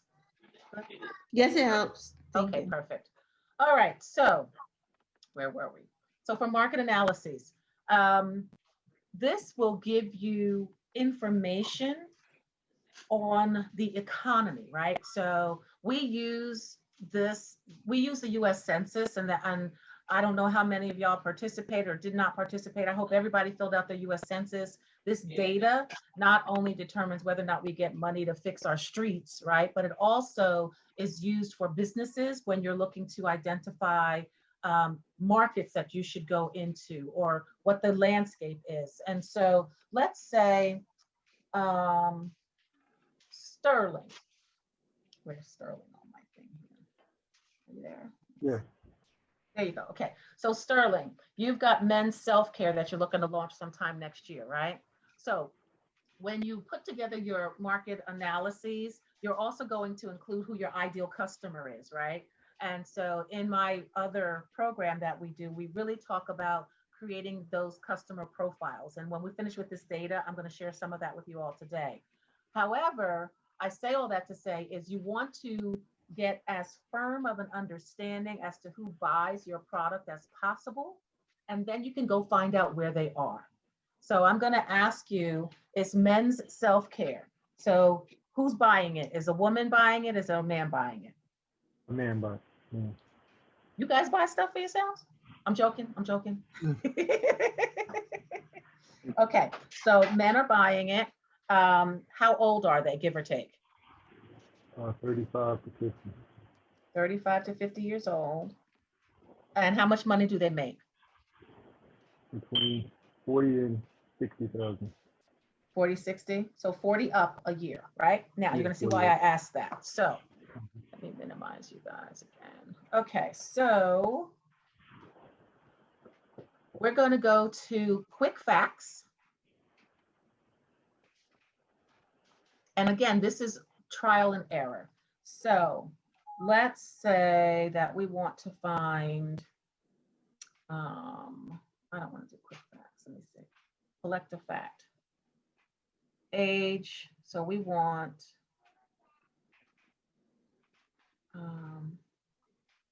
what is this? We want men, right? Is this black men, white men, all men? Does it matter? All men, doesn't matter. Okay. Do they have a high school diploma? Yes. Okay. So that's race and Hispanic. Housing, family. Hold on.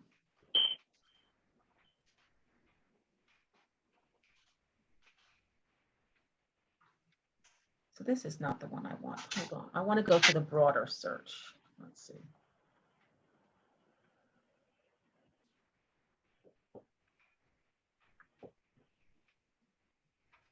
Let me see. This is what I want. So I clicked on Census Business Builder. So you see that? The Census Business Builder, right? So if you click on that Census Business Builder, it's then going to take you to a page that looks like this. And so this will help you determine what kind of research, and it's not fully comprehensive. However, it's a good start. So we're looking at personal services, right? And let's pick a beauty salon, maybe Sterling. And then what's your zip code? 07114.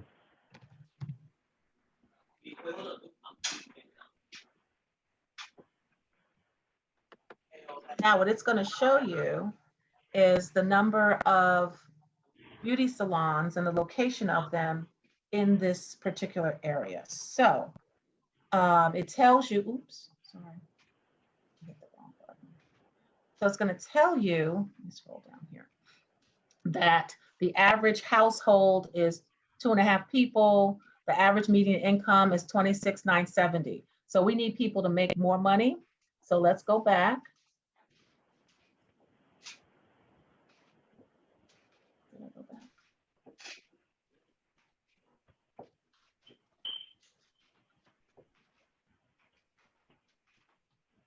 May I ask, why did you do beauty salons versus barbershops? I was just checking. So we're going to go back.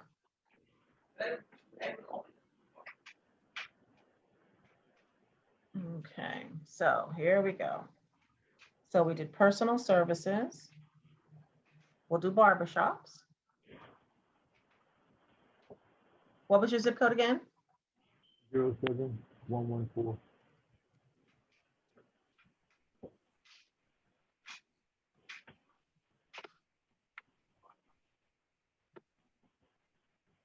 All right, so it's the same sort of demographic, right? And it will tell you what the population is, and it'll also tell you, you know, what the median income, et cetera, is. So what I want to do is I want to go back and I want to pick a different zip code.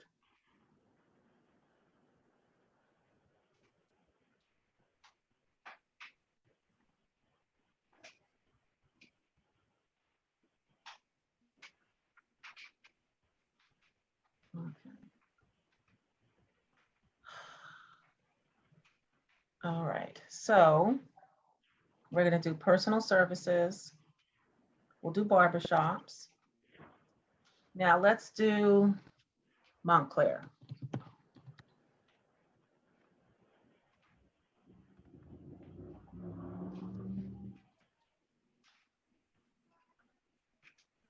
So now what we know is that in this zip code 07042, that the median household income is about 103,000, right? So maybe you want to target barbershops in the Montclair area.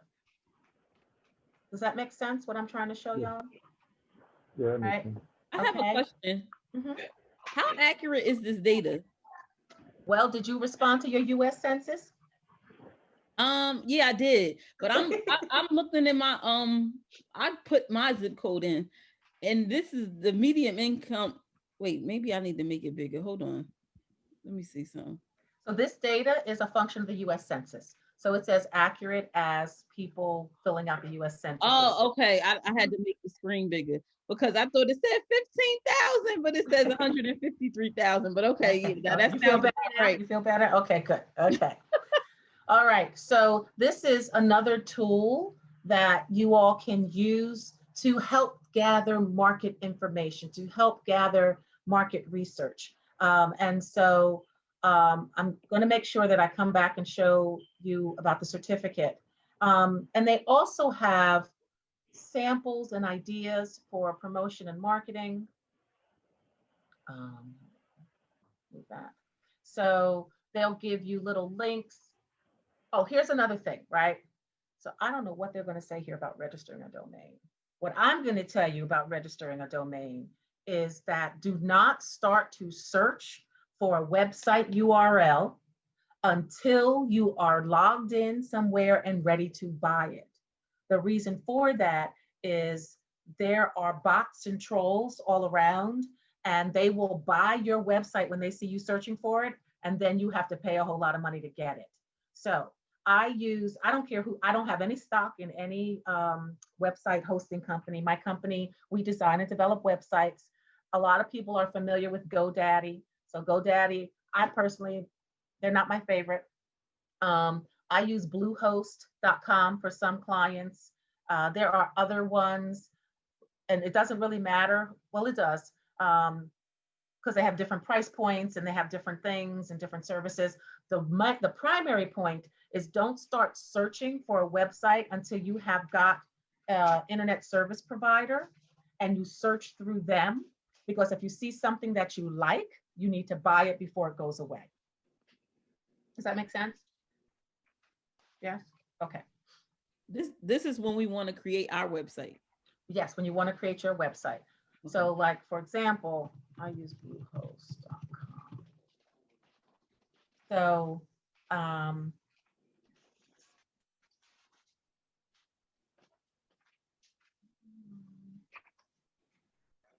where is it?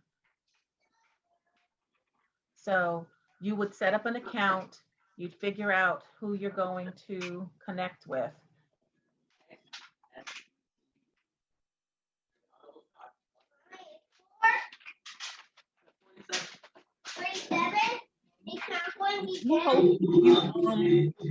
Like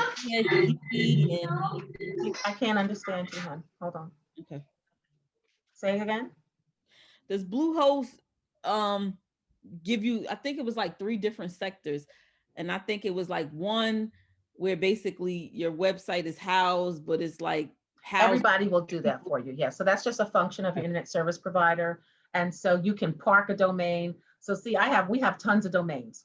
And so you want to search for your domain once you are inside your service provider. And then you can search for a domain. And then, so mine is, so if I do Impact Consulting, I can't get Impact Consulting because a Canadian company has had it since the internet was first launched, which is really annoying. So see, impactconsulting.com is not available. Impactconsulting.net is not available. I could do a .org. .org is primarily associated with nonprofits. Impactconsulting.online is not available. So there's 191 different options. My point here is that don't start searching through Google. Search from inside an internet service provider, because the bots will track your activity in Google and then they'll just snatch it up and then you have to buy it from a third party. Okay. So let me log out of this account. Close that. So where were we? If we, do I have it open? So Smart Business Plan Workshop. Nope, not that.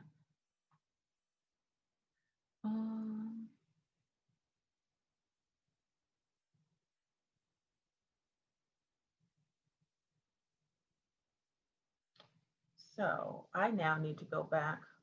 Let me go back to, what is it? Rutgers. Here we go. Okay, so going back to the start here. So just a few more minutes of this, and then we'll come back and do some other work, right? So here I was. So with promotion and marketing. So they have tips and tools that you can use, tips on doing a website, how to choose your web host. That's what we were talking about before. And then these are different free web hosting services.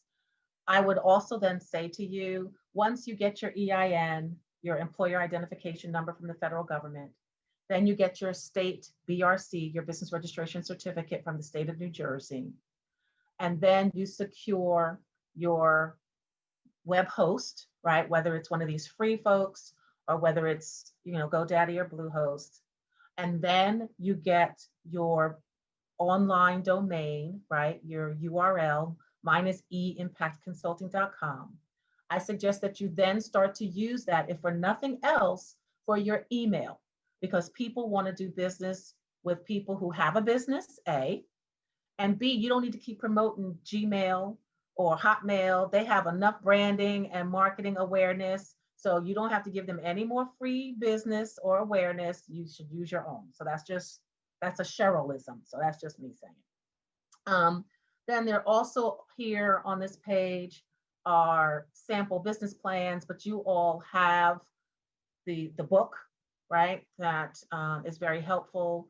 And there's free business plans. So what I would also suggest you do is it's always helpful to go back and look at business plans and objectives for other people in your business, right? There's nothing, it's not plagiarism, right? Because you're going to customize it and make it your own. And so there's nothing wrong with learning from the best and capturing information from others. And so if somebody else has already put together materials or information that you could use, pull from them. You aren't going to be the first coffee roaster in America, right? You're not going to be the first comic book seller. So you can pull from people, and if you don't find something that's exactly like yours, you can at least customize it to make it work. So use that. And then the last thing that I'm going to show y'all is, the business operations. So this is for you, Al Karen. And so these are also tips. And places you can go to look to make sure the business name is available before you register it. To register your business, these are different websites that have tools and tips if you want to know what your license or certification guides. And so that would be for, is it Dana? Yes, so Dana, and I don't know, April, if you need a license to be a casting or a talent agency. Les, you can click here. And I don't know about the candles, but here's where you can get that information to find out if that is helpful. Can you scroll up a little bit? I want to make sure I'm. Who's that, Dana? So this is under the business operations tab. Okay, thank you. Okay, you're welcome. So this site is phenomenal, and I'm going to stop sharing for a minute. So I probably spent more time than normal on that, but I know that when I was first getting started, this whole research piece of it was so important. And so if we talk about how we felt this morning, right? Overwhelming, tired, anxious, sleepy. So spending time on that site could put you in that state of mind as well. However, I do think that it is extremely important and extremely helpful to use those tools and those resources for your businesses. So before we take another break and do another, we're going to swivel here. So I'm going to swivel and go back to the presentation, and we're going to break for lunch. So questions. April, how you doing? April Ellis. April, I'm here. I was on the other page. Okay. I'm good because I'm writing everything down, and I'm sitting here like, where was this 2 weeks ago? Because now That's why I felt overwhelmed, because I felt like, okay, now I have to double back and use this stuff to get me back to where I should be right now. So, but it's Okay. very useful. Thank you. Okay. I have a question. Peter, yes. So I didn't quite understand. So when I have been searching for .com names for a business, I have used Google. So you're saying doing it a different way. What way is that? So what I'm suggesting, and clearly up to the individual, what I'm suggesting is that once you know what your business name is, you have some idea, right? And keep in mind that your legally registered business name does not have to be your website name, right? So you can always do a DBA, doing business as something else, right? So what I'm suggesting, Peter, is that when you go to secure your URL or your domain name or your website name, right? They're all the same thing, is that you decide who your internet service provider hosting company is going to be, and that you search from within that platform so that when you find something that you like, you can buy it immediately. Because when you do a typical Google search or a Bing search, there are spider bots, robots, there are algorithms, there are hackers, there are programs that are written and designed to see what people are searching for. And then those programs automatically purchase those URLs. And then they're not available for you at the normal $10 or $12. Somebody will then say, if you want this, give me $100 and I'll sell you the site to you. So you said you use Bluehost. Is that like you're saying, go to, let's say, like Bluehost and check out whether your name exists in there or not before you actually get on the internet and start looking for it on the internet? No, you look for it through Bluehost. You look for it through GoDaddy. So you don't have to, so you would use whether it's Wix or Weebly, which are free, or if you're going to pay at Bluehost, I think a new customer pays, I think it's $3 a month. I don't know. And so you figure out which platform you're going to do, and you search. They have a section called domains, right? And you search through them, and then you buy it through them. That's what I'm suggesting. No, I understand. Awesome. So any other questions, Peter, other than that, of what we've covered so far? I'm okay. You good? Okay. Laverne, how you doing?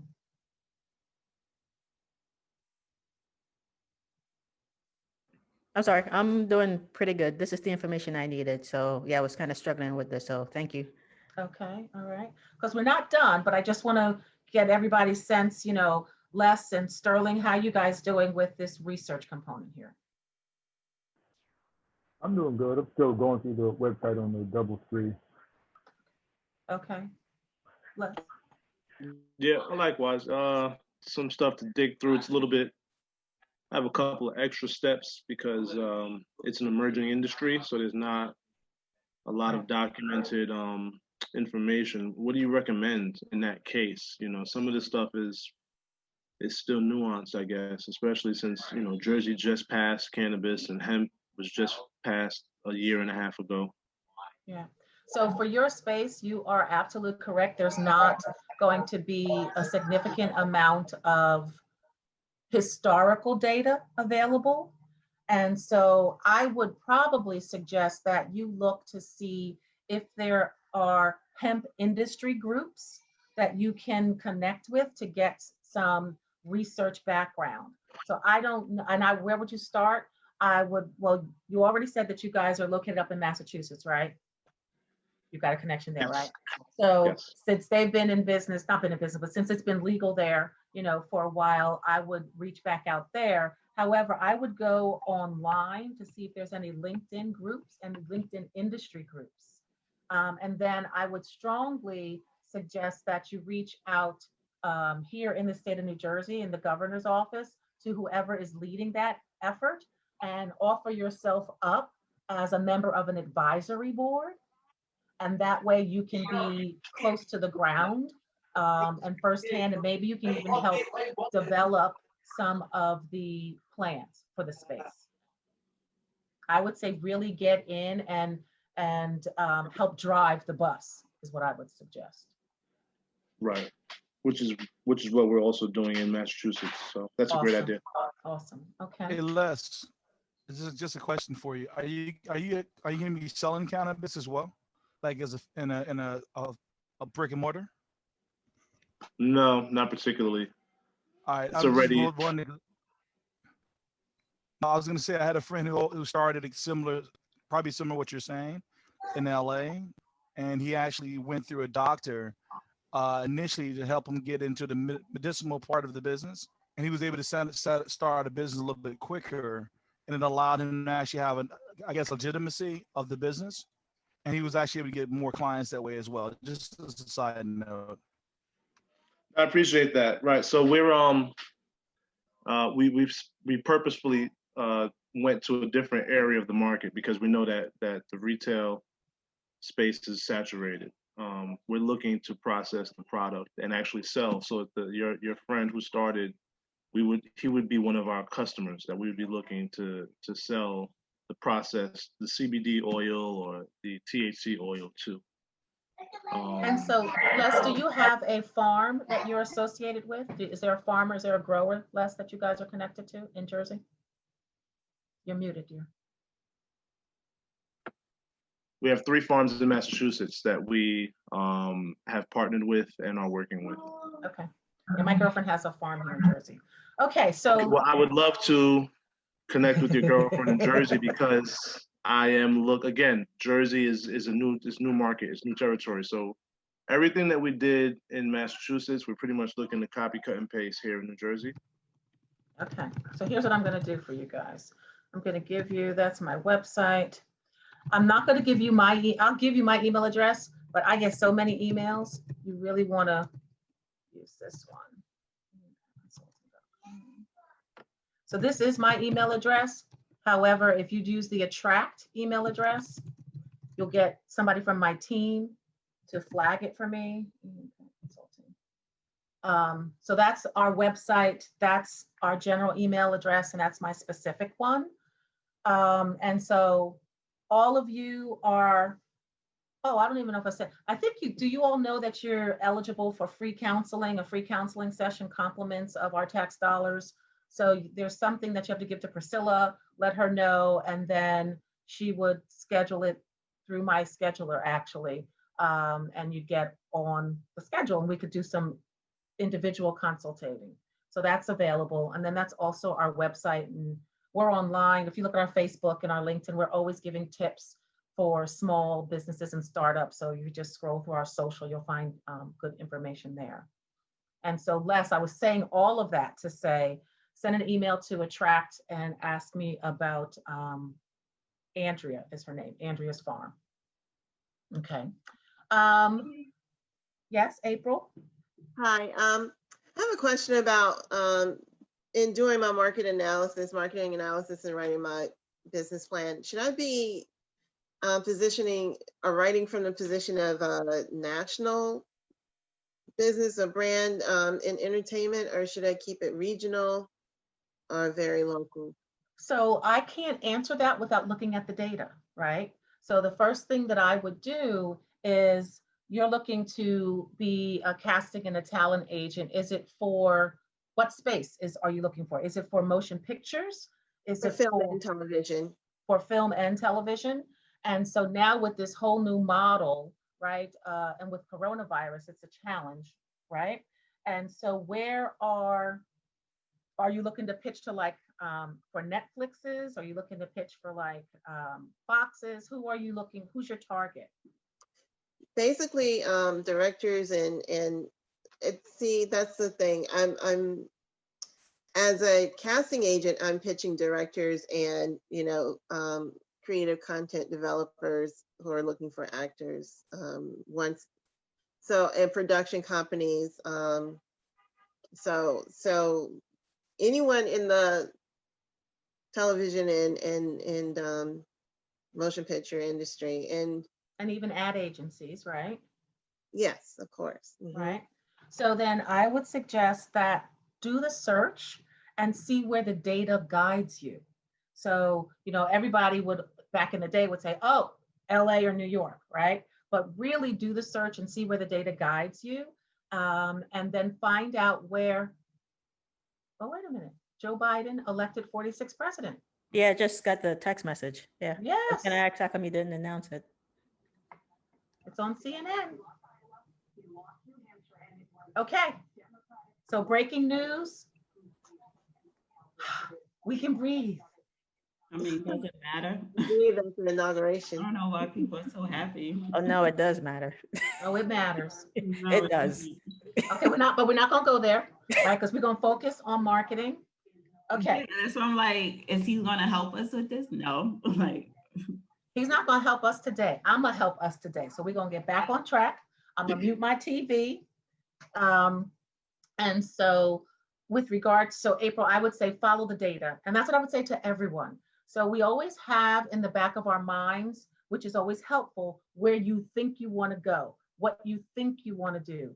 Then you need to have the data to support and to validate your direction. So specifically, April, I would look to find out where directors are, especially now that everybody's working remotely. So we worked with one ad agency. We had to do a shoot down in Miami. So the director directed the commercial shoot from his home in Pennsylvania through Zoom, right? And so we had an extra camera person who was actually doing the Zoom to send the data back. So it was a local photog down in Miami, local talent from Miami. He didn't fly, he stayed here. So with this new environment, I would say do some research to find out where directors are and where and how how the ad agencies or the content producers, right? See where they are located now, and that might help give you some direction. Okay, April? No? Okay. Okay. Thank you. Okay. Okay. So I'm just going to do a quick roundtable with the rest of you, then we're going to break for lunch. So Ebony, how you doing?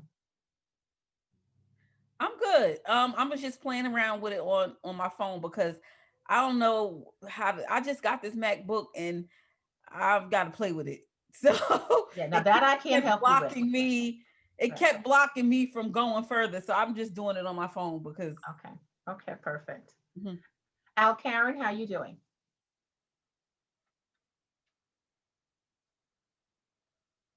You got to unmute.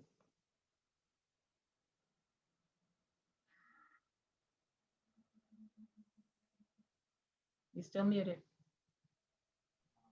Sorry. Okay. Yes, sorry.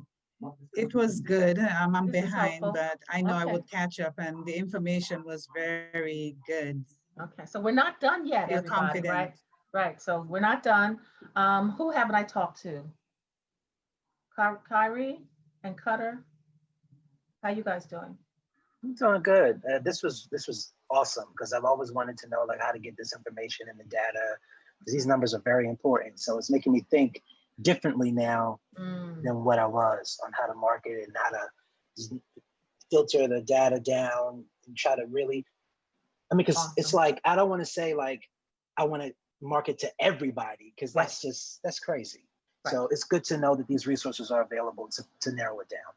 Perfect, perfect. Cutter, how you doing? I'm great, actually. I mean, I'm the medium income levels and actually looking at the actual market where I can sell the product in is actually really important.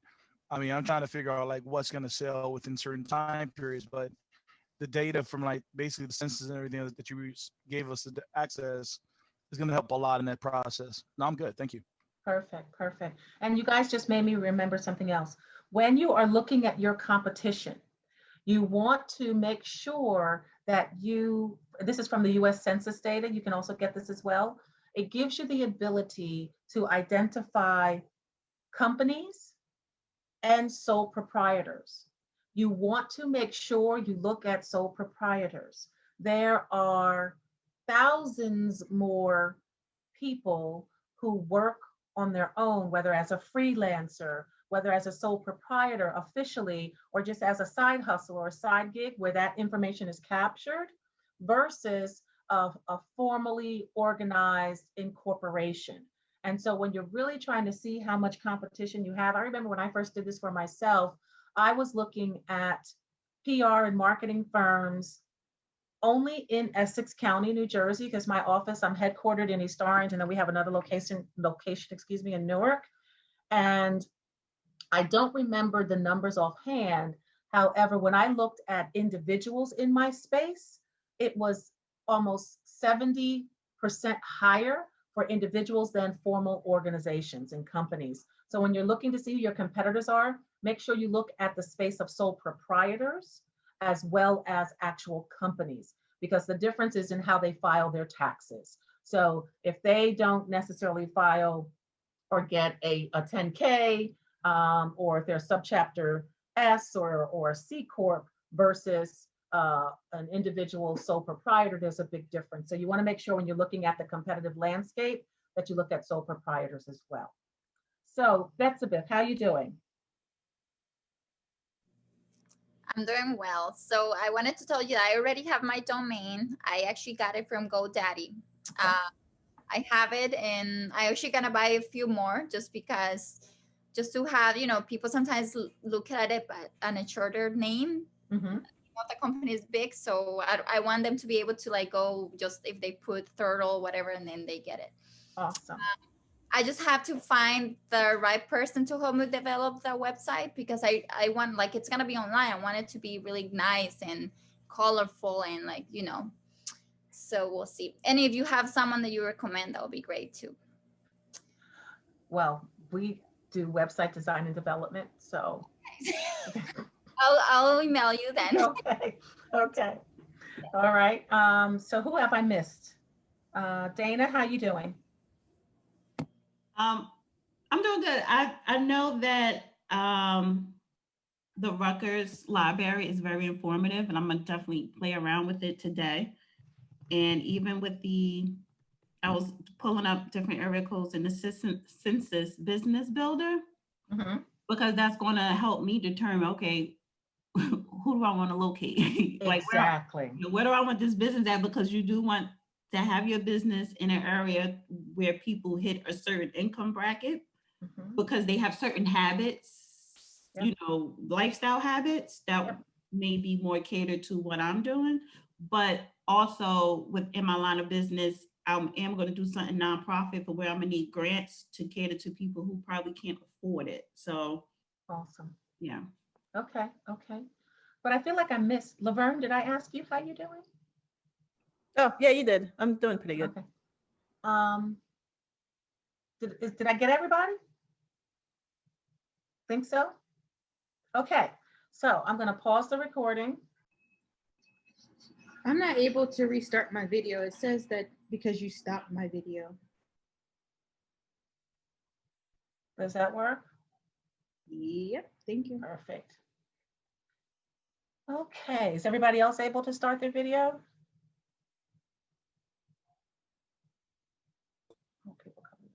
Yes, I was.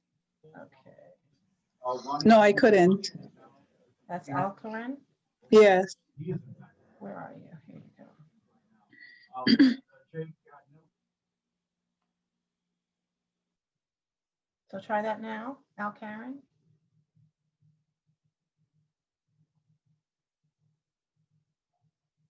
Okay, good. All right. So I am going to, I promised you we had no more research, but we have just a little bit more research, but it'll still be fun. Hey, Dana, there you go.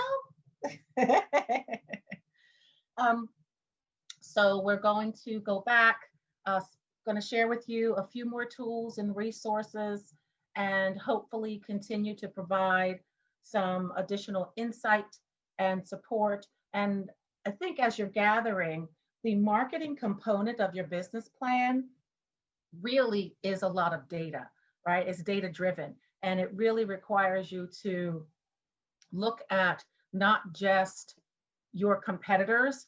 And so people always say, well, there's nobody who really does exactly what I do. Yes, that is true, because we're all individuals. However, there are similar alternatives, right? So the way I would suggest you look at a competitor or how to identify your competitors is to say, if you were not in the market, what would your potential customers do? So if they would have to add 2 or 3 things together, or if they would have to go, to an alternative supplier. So one way to look at identifying competitors is if you were not in the space, where would your prospects go to get a similar service? So with that said, does anybody have any questions on what we just did? And I'm going to start to share my screen again.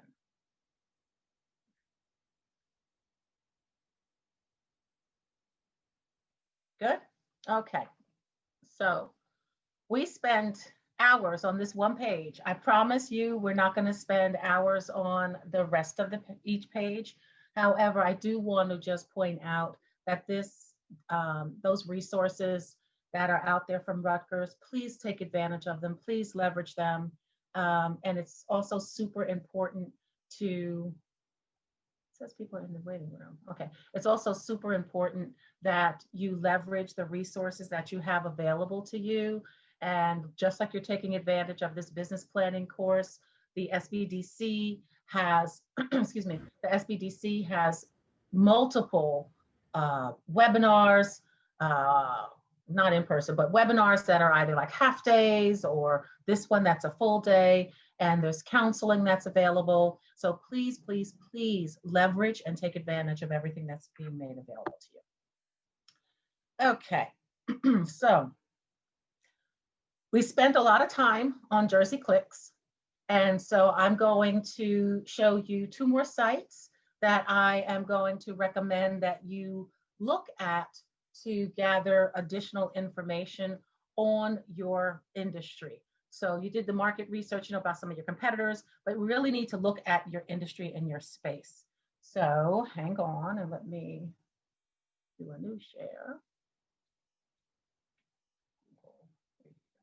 Okay, excuse me. So the first one that we're going to look at is sbdcnet.org. And so here, I'll put this into the chat. Copy.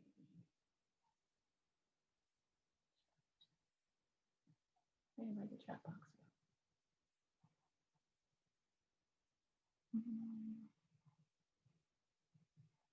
Hang on, let me find my chat box.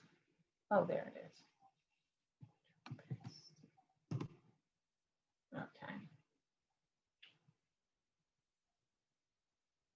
Okay, so this, excuse me, this SBDC net is designed to be used as a tool for small businesses. And also keep in mind, some people get offended when they're called a small business, but depending upon your NAICS code, right? So the NAICS code matters, but depending upon your NAICS code, the definition of small business varies. So for my NAICS code, a small business is anyone that has fewer than 150 employees and makes less than $16 million in annual revenue. So I don't know about y'all, but I don't mind being called a small business if I, just have to make less than $16 million a year. So I say that to say you look at your NAICS codes so you can understand your space, and it's okay to be called a small business. With that said, you can go to this website and there's tips about starting and growing your business. There are industry-specific links. Cybersecurity is so real, and I strongly suggest that you put as many tools and policies and practices in place as you can to manage your security. So I use this program here called LastPass to manage passwords for myself and my company. I do that because it generates super secure passwords. It allows for an online library. I use it not just with my firm. So the way it works with the business is if we need to share access to sites, we don't have to give each other the password. So you can share access without sharing the actual password. I use it with my family so that we can get access to each other's information. There's a free version as well as a paid version. So I would strongly suggest that if you are using some combination of your dog's name, your kid's birthday, and your favorite friend from elementary school as your password, that you stop. and that you get yourself some sort of password generator. It makes a difference, excuse me, and it really does help. So with that,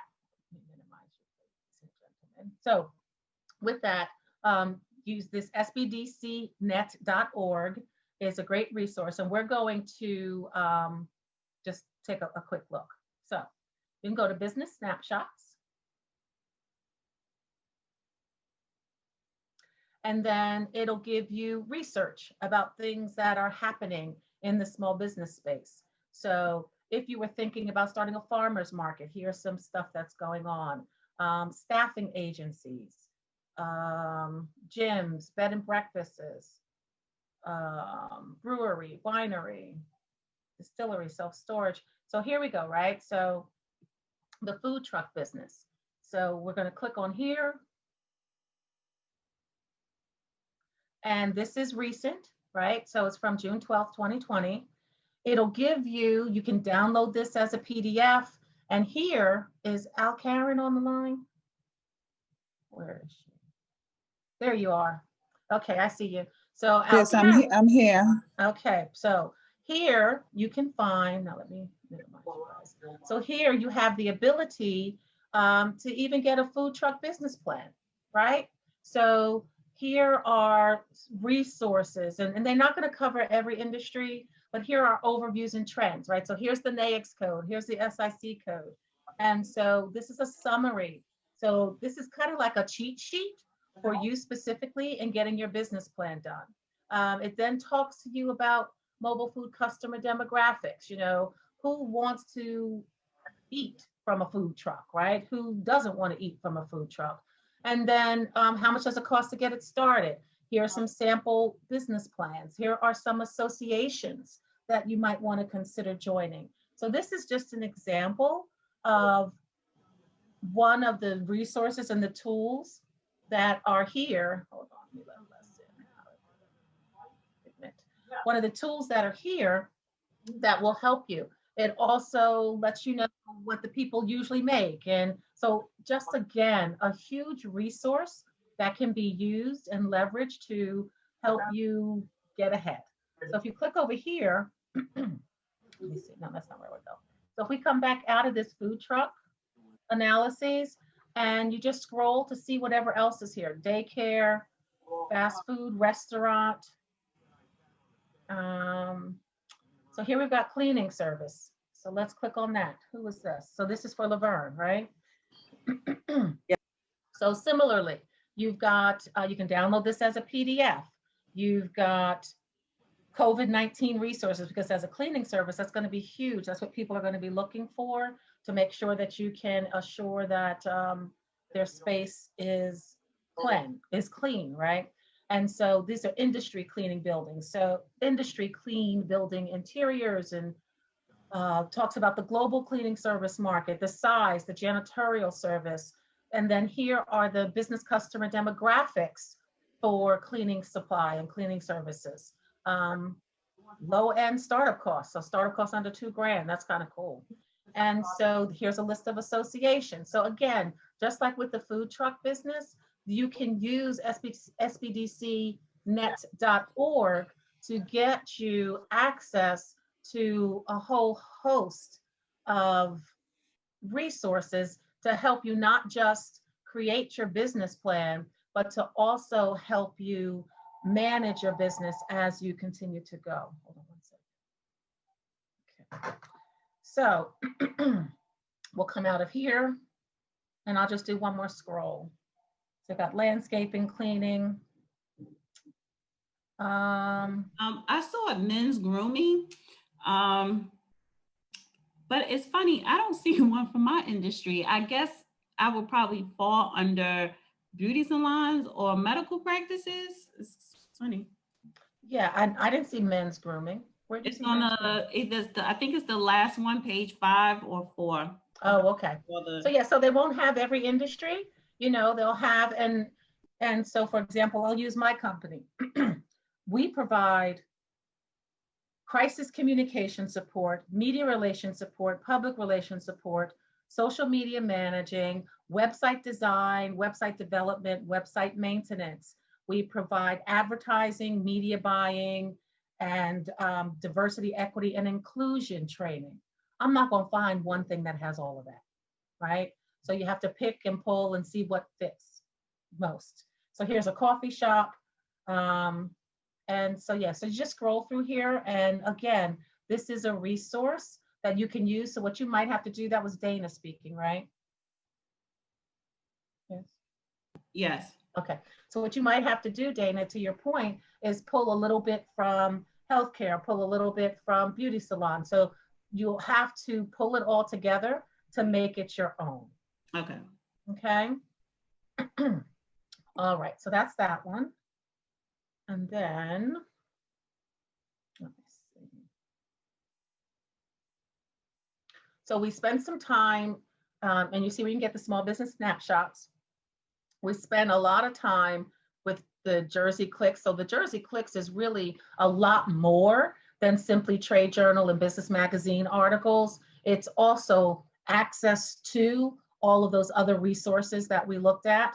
And then the last one that I really like is BizStats. So let me take you there. And I think I already had it open. So let's see. Here it is. So BizStats is a really cool tool because it allows you to get an estimate or a guesstimate as to how much you should spend on different pieces of the business. So I gave you guys sort of my input or recommendations regarding marketing. So here's where you can sort of get some benchmarks, excuse me, some benchmarks for your specific space. So let's see. Let's look up sole proprietor. Let's look up, so who will we do? Let's do, who haven't we talked? How did you get there? This is bizstats.com. Oh, okay. Here.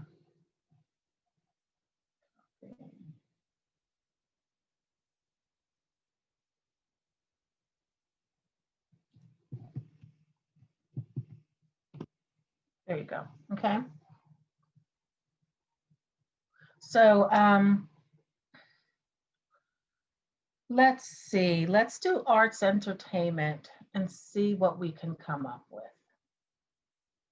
So we'll do performing arts, spectator sports. How do I get this thing? So this is a sample. So part of what you're going to have to do, and you're going to learn more of this when you take the financial planning portion of your business plan class, is this gives you an overview of the percentage of your sales and expenses that are typically used in your space. So what do I mean by that, right? So in the performing arts, the spectator sports, or the related industries, I was trying to do this for April with your casting agency. So generally speaking, they spend 0.64% of their revenue on labor. Their gross profit is usually somewhere around 89%. And then if you scroll down here, this SG&A is, oh my God, SG&A. It's administrative expenses. It's basically your overhead. And this is set up as somebody who's working from home. So it's showing you, generally speaking, in this space, what people are spending. And this is back from 2017. So again, this data is captured. Oops, this data is captured. And so it depends on what is reported. So a lot of it has to do with what's reported out to census, out to the Census Bureau, to the Small Business Administration, et cetera. So let's find another one. Let's see, we'll do, what do y'all want me to look up? Somebody give me, you can see what we have here. Where do you want to go? Massage therapy. That's not up here. So you see what's up here? Can you look at manufacturing, please? Sure, manufacturing, okay. I was gonna say other services. Because I was trying to find candle, but I just did miscellaneous manufacturing because I didn't see anything close to Right, that. so I would say miscellaneous, because it's not paper, it's not petroleum. Yep, so I would agree with you to do miscellaneous. And again, this is designed to help you put your P&L, your profit and loss statement together. So you can see that here your expenses are typically what, 46%, and your profit is an average of 12%. So this also helps put things in perspective when you're trying to figure out if you're going to make any money or how much money you're going to make. And how long does it take to make a profit? I don't know, probably a good 2 to 3 years, unless you come out of the gate with a client, you know, in hand. And so you want to give yourself the space that it would take in order to grow your business and not beat yourself up if you don't get what you like, right? So let's go back. And what am I? S Corp. And then if you look up professional. So oddly enough, I told you what we do. My NAICS code 541613 falls under professional, scientific, and technical services. And so it's just the way that it's categorized. And so this data is even older. It's as of 2014. And so dependent upon what information they have here, we've got an income statement. We've got a sample balance sheet, right? So this is showing a balance sheet. And then, oh, I forgot to show this. So the other thing, it'll show you ratios, right? So your ratio of liabilities and net worth is, 1.97. You can then also click, and each this, you can get a more detailed report, right? So if we do 541613. So that's marketing consultant, right? You then have all these different types of consultants, excuse me. And then if you do a product consultant, it's invention marketing services. You then want to see what, if any of these, are the most applicable to you. And then you would then look at, so we'll look at,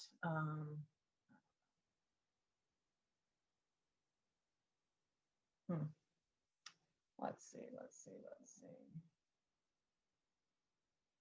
All right, so we'll just look at record promotion. So you can see what a report looks like.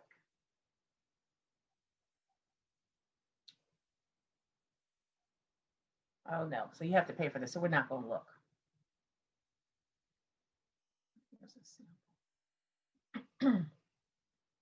So what you can probably do, and the librarian might be able to help with this, is go back into Jersey Clicks, and then you can probably get one of these reports. It won't be for this current year, but I'm sure that they have older reports. So that would be my suggestion, to go back and to look at historical data. So, so what else did I want to show you here?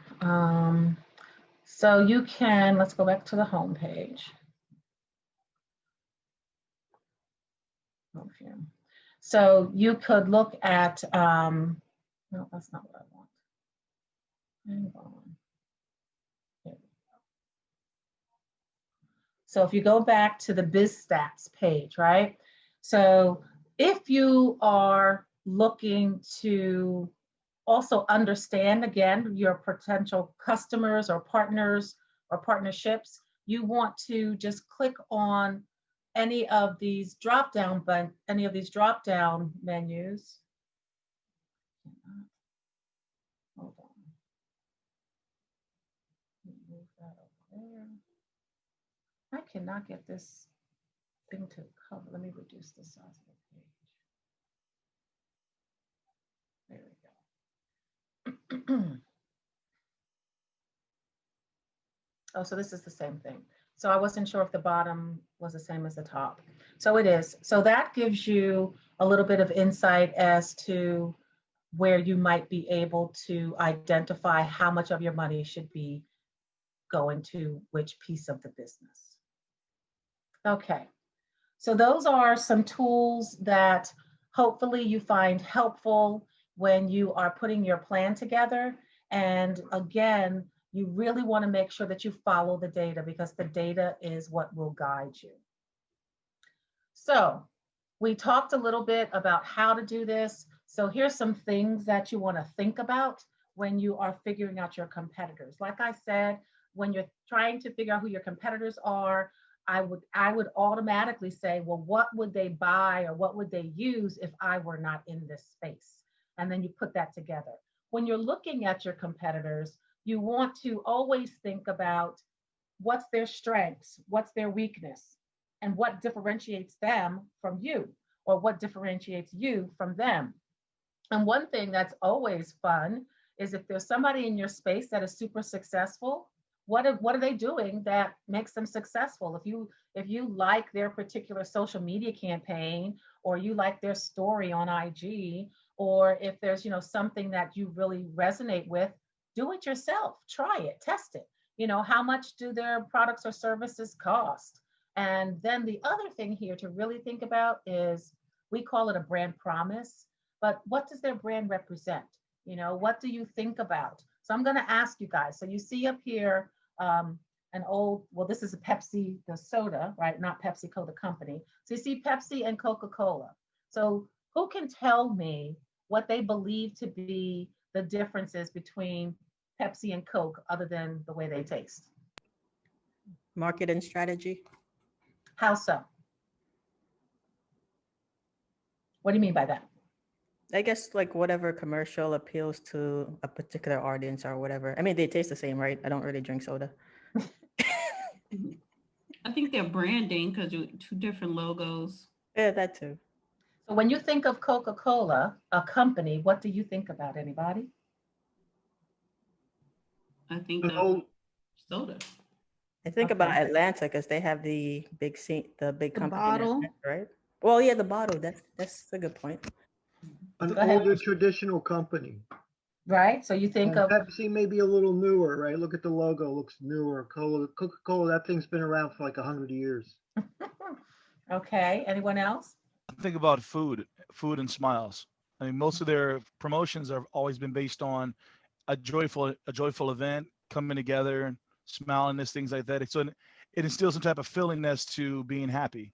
Exactly. Yep. So they did the one, not "We Are the World," but that with everybody was singing in the crowd and they're all happy. That's a Coca-Cola commercial, right? How did I say your name? I need to look at my notes. Cutter? No, Kyrie? No. Kyrie. Oh yeah. Kyrie. Yeah. Okay, yeah. Kyrie. So Kyrie, what do you think? I mean, I think everybody touched on some things that I was going to mention, but like with the demographics, maybe, Coca-Cola might appeal to, a more traditional person, maybe, I don't know, a person of a particular age, and Pepsi might appeal to younger people. Okay, so I would say all of you, right, are spot on. And Coca-Cola does have more of a traditional sense, and they are also more emotionally binding from their branding and their marketing strategies. They have a tendency to put out commercials that are more community and more family. If you think of Pepsi and PepsiCo, remember the Michael Jackson incident, right? So they have a tendency to be a little bit more forward thinking. I won't call them racy at all, right? But just different. And so that's what you need to establish when you eventually get your brand and when you eventually have your marketing done. Then what you want to do is you want to make sure that, what are people going to say about your brand when you're not in the room, right? So what does your brand represent? And it's really important that you nail that, and also know that it will change over time, as your vision is the thing that you never attain. Your mission is the way you try to get to that vision that you can never attain. Your strategies are ways that you're going to accomplish your mission. Your goals are things that you're going to do to achieve that mission, and your objectives are the check boxes that you put in place. So you've got all of that, and it changes over time. So you also want to look at, where your competitors are. We looked at the data where you can do the heat map and you can see, who's where. And you want to make sure that you put together these psychographic profiles, not just demographic profiles, so that you can know where your customers are and also know where your competitors are and know where you fall in the space of the competition. So a lot of this is outdated. I think Neiman didn't go out of business, right? It was Lord and Taylor, Bergdorf. I think Neiman is still around, right? And Macy's is here and there. So if you were in the retail space, right? Are you a competitor of Neiman's? Are you more of a competitor of Marshall's? And this has to do not just with your product or service offering, but it also has to do with your customers. And so when you're looking at that demographic data that we went through, where you could see the median income, right? If you've got something, so for example, my firm, we offer a variety of services, but we have, not but, and we have one program that is specifically designed for small and medium-sized businesses. It's called the Impact Pitch Pack. So it's got a price point that we think is more competitive, that is more reasonable and more feasible for some smaller businesses, as opposed to the packages that we would put together for some of our larger corporate clients. So you also want to, when you're looking at your products or your service offerings, if you are looking to connect with different customers, make sure that you've got a market strategy and a marketing strategy, a market analysis for each of those different product or service offerings, because they should be different. They should have some similarities, but they should be unique to the space that you're looking to push them. Does this make sense? If just jump in if you have any questions, guys, okay? Because I'm gonna just keep going. All right, okay. So when you are putting together your business plan or reevaluating your business plan, we looked at all kinds of tools that you can use to gather industry data. You can look at those white papers or those articles that you'll find through the NJ Clicks. You can also do your own market research, and it can be as big or as small as you need it to be. You can do surveys, you can do Survey Monkey, you can do questionnaires, focus groups. We can do a focus group right here on this call and gather, information and opinion from your colleagues. And I would say to you, what you guys are really great at right now is share with one another, provide feedback to one another. We already saw some possible synergies. Just take the time and ask. However, if you're going to ask a question, you have to be prepared to receive the answer. So my motto is don't ask anything you really don't want to know the answer to. So I know that's probably the backwards way to say it. But if you're going to ask for honest feedback, feedback's a new, F word, right? So if you're going to get feedback, just be prepared to receive it and be open to hearing what people have to say. So, excuse me. You can also, these are other tools that you can use to get additional information on your clients and your customers. And when you're looking at your ideal market, people usually think about these first few, right? They think about age, think about income, think about education, where are they? Gender is kind of iffy these days, right? Because it could be cisgender, which means, you're born that way, or you had other things done. Ethnicity, religion. The thing that I focus most on are buying patterns. And the reason I focus on the buying patterns is because you want to be able to create what I refer to as a psychographic profile. All of this other stuff is demographic, right? But you want a psychographic profile that's going to help you figure out how that client is going to connect with you. So what do I mean by that? Whether you are going B2B, business to business, B2C, business to consumer, or D2C, as some people refer to, direct to consumer, you want to know what makes that person buy. So one way to think about it is if you go into a store and you're going to buy a TV and you say, okay, I want to get the biggest TV that's going to give me the clearest signal, that's going to cost me the least amount of money, right? So that's your buying pattern. You're trying to get the biggest bang for your buck. That salesperson, however, if they're on commission, right, they're looking to sell you. They don't care what they sell you. They want to sell you the most expensive thing, and they want to make sure that you buy one of those maintenance plans, right? And they also want you to buy the white glove service to come in and have them install it. If that salesperson knows that you are there because you're a value customer, then they're going to treat you a little bit differently. And they're going to say, okay, so you want to make sure you get the most for your money. You're probably not going to want a warranty or maintenance, but here's what you can do. That person will more likely align with that salesperson than the salesperson who keeps saying, are you sure you don't want a warranty? Sure you don't want this maintenance plan? So think about the buying pattern of your customers. And people say to me, well, you know, should I market or put together a marketing plan different if my end user is a business versus a consumer? And what I will say to you is that all companies, at least now, are run by people. And so everybody who is, whether they're the procurement officer, whether they're the consumer, whether they're the head of the household, whether they are the CEO, they're still people. And so people are the ones that are making the buying decision. So keep that in mind and make sure that you think about how your particular prospect is going to buy. Any questions on this stuff so far? No, not for me. Okay. All right. So the next thing that you need to think about is what's your actual marketing strategy, right?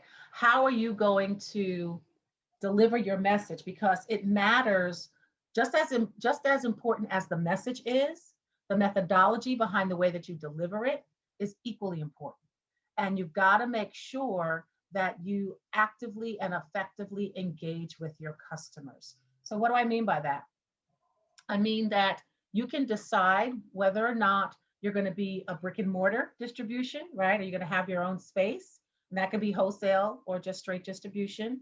You could be online, which you can either use Amazon or Shopify.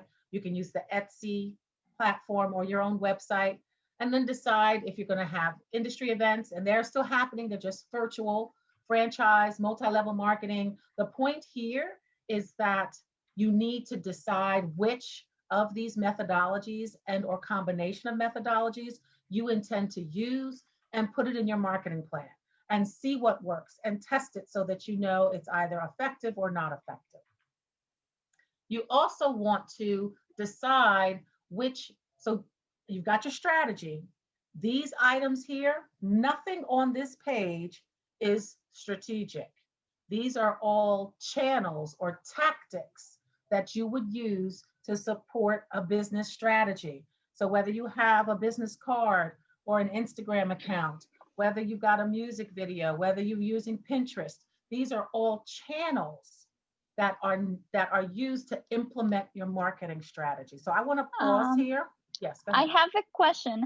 The marketing that I submitted like yesterday was for the assignment.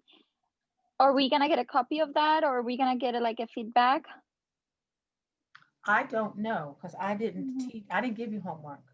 Oh, so tell me if okay. So what I did thought it you was for submit? this class. What did you submit? They send us in the Google Classroom. They send us like to submit a few questions like our marketing plan. So I did answer all of them and I submitted it. Maybe like whatever you're saying now, it kind of those questions. So Your tell me one customers. question and one answer. What did you say? Oh no, it was like few questions. It was like 5. So can you give me one of your questions and one of your answers? Yeah, Can you pull it up? one of the questions was like who was gonna be your customers, like geographical and all that. Of course I said like working people and college students and all these. But now you see we've changed that because that's not really your customer, right? But no, but I also did like coffee shops and restaurants and delis and all that. I put like a bunch of things. Okay. And I submitted it, but I don't know if we're gonna get a feedback from that. So Priscilla would be able to answer that. So we can ask her when she comes back. What I'm going to just take a gander at, and I'm going to say that I don't think you're going to get a right or a wrong because it will vary. What I will say is that hopefully today's session will help you refine that list. Okay. And so, and hopefully the tools that we shared this morning and a little bit today will help you refine that list and that information. I wasn't given the data, so I don't know. That's kind of also why I had everybody tell me who they were and what you're doing. So that's why. Okay, cool. All right, thank you. No worries. So what I would say though, is if you have put together a piece of your marketing strategy and you just wanted to get a quick response, now's the time to ask. So that's exactly what this platform is for. Okay. So along those lines, will somebody volunteer? Did they, I don't know what they asked you, but can somebody volunteer what they think might be a sample or a trial marketing strategy for their particular business? You want to make me call you? Well, for mine, okay. Oh. Go ahead. Yeah. Oh, no, I was going to say, I'm still, for me, it's a lot of things. It's Instagram, Facebook, but one of the things that I'm going to stop you. Those are not strategies. Oh, strategy. Those are tactics. So you have to have a strategy, and then you decide which channel or which tactic you're going to use to implement that strategy. Yeah, I have no clue. I would say word of mouth, but that's, but I don't know. That's not a strategy. Yeah. So a strategy, right, for example, might say that we intend to secure 2 corporate, so a goal, right? We're gonna secure 2 corporate clients by the end of the 4th quarter, right? 2020. So then what's a strategy to get to that?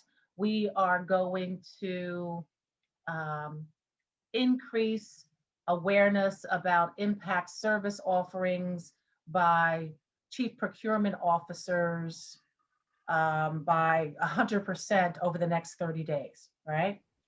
So that's a strategy. Then the tactic might be, we're going to promote via LinkedIn because we know that CPOs, chief procurement officers, are there.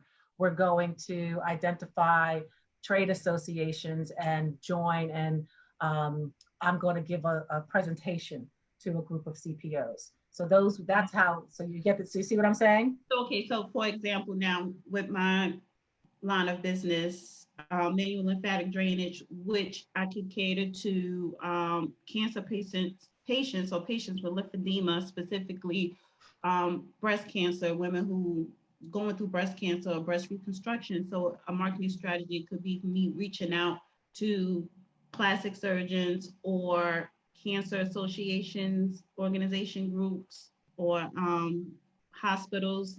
That is it. Am I in the right direction? Yep. So you're in the right direction. So what you want to do is you want to have a strategy that has smarter goals, right? So specific, measurable, achievable, realistic, time-bound, efficient, right? And rigorous. So you might want to say that we want to connect with 20 plastic surgeons in the northern New Jersey area over the next 30 days to make sure that they are familiar with our service offerings, right? So that's your strategy. Now, the marketing piece of that is we're going to create a campaign, an email marketing campaign that's going to accomplish all those things. And we're going to supplement that marketing campaign. If you're going out I need to think about, what social channels those folks would be on. So if they are female, they're more inclined to be on a Facebook or a Pinterest or an IG. If they're male, they're more inclined to be on a Twitter. Both groups are on LinkedIn. So, you would have to figure out where they are, and then you would pick a channel to help you achieve your marketing strategy. Okay. Does that make sense, everybody? Peter, you have a question? No, I don't. Okay. Hello. I heard my name called a few times. Oh, yes. Hi, Priscilla. So the question was, do they get feedback on their assignments that they submitted via Google Classroom? Yes, at some point, Karen would be giving them feedback. So that survey, that was the assignment. Just understand that's not graded or count, against you. It was a way to start get you to get you to think about, your marketing strategies, or how you were going to, who were your clients, how were you going to reach out to them, what methods you were going to use. So it was a way to just kind of get you thinking for today's class. Perfect. That's what I thought. And so, say, look at these great minds. So back to Beth. So does that answer your question that you had? Oh, looks like she had to step away. And So, also okay. it wasn't. No, I'm here. Oh, I'm okay. sorry. It's my phone. I couldn't get him out of mute. But yes, that answered my question. Thank you so much. Yeah. It And did, also yes. it's an assignment. Remember, every week you have to check in. So that was the assignment that allowed us to check in for participation. If you were actually here and Yeah. you did something this week. If you realize there is another assignment there, and that is actually posting your marketing plan. So, and you have right up until next week, Thursday, to post a draft Wow. of that plan. Okay, so that's a lot of work, ladies and gentlemen. Okay. Real quick, the survey that you sent us yesterday, can we do it again? Because now that I have this information from today, my survey is going to look different. Yeah, you can do it again. Like I said, it was mostly for you to get you thinking. So you're actually going to be writing your marketing plan. So the second assignment is writing your marketing plan. So whatever you answered in that survey, you would have been using that to put together your plan. Now that you've had the class, as you said, it's a lot of that information has changed. So we are expecting to see something maybe completely different. Yeah, so here's what I'm going to say to everybody. I would not redo the survey. You have a deliverable and it's going to take a lot of work. So I'm going to say what you should do is focus on putting this piece of your business plan together. Correct. Right. So that's the best and most efficient use of your time. And so that's a very smart goal, right? That's a smarter goal. So you got to have your business plan put together. I forget what day next week she said. So you know what you need to do. So I would really focus on that. Thank you, Priscilla. No problem. And so when you're putting your plan together, you also want to make sure that you think about what void you're filling. So one of the ways people always say, what's the customer's pain point? What are you helping them fill? What void are you helping them fill? And so one way to look at that is to then also say to yourself, what do they want? What do they need? And then when you talk to folks, if you're doing your market research or you're gathering your data, how do you want them to feel about your product or your business? So I mentioned that I used to be the director of communications for the Jordan brand at Nike.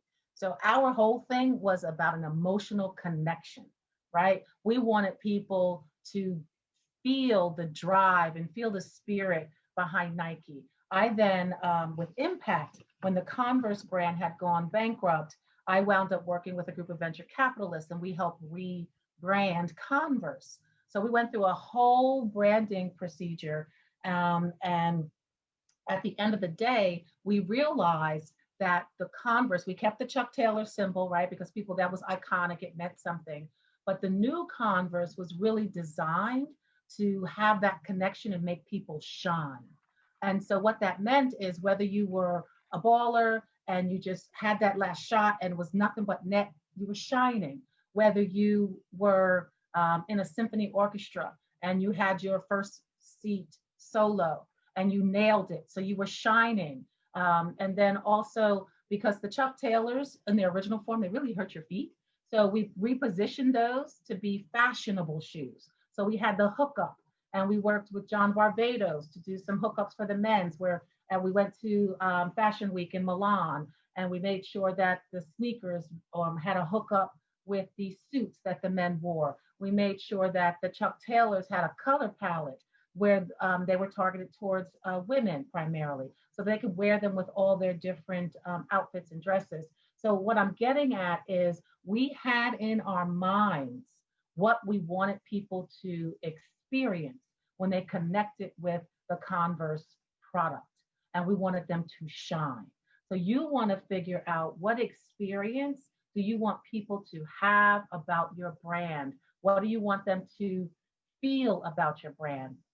And what I've got here, if you look at the bottom part of bullet 3, it says visual, auditory, and kinesthetic. What I want to share with you is that people, so your customers, usually have one of these 3 methodologies into how they receive information.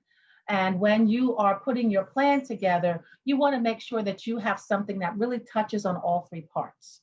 So I'm going to ask a question. Who do I have on my screen? Sterling, when you send an email to somebody, how do you end the email? What's the last line before your name? Sincerely. Say again? Oh, the last line. The last line. Uh-huh. What do you say? How do you sign off? I guess hope to hear from you soon.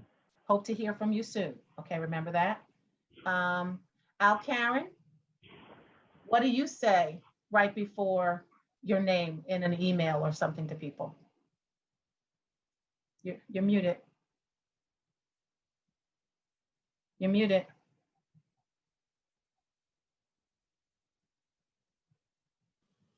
There you go. I don't really send emails.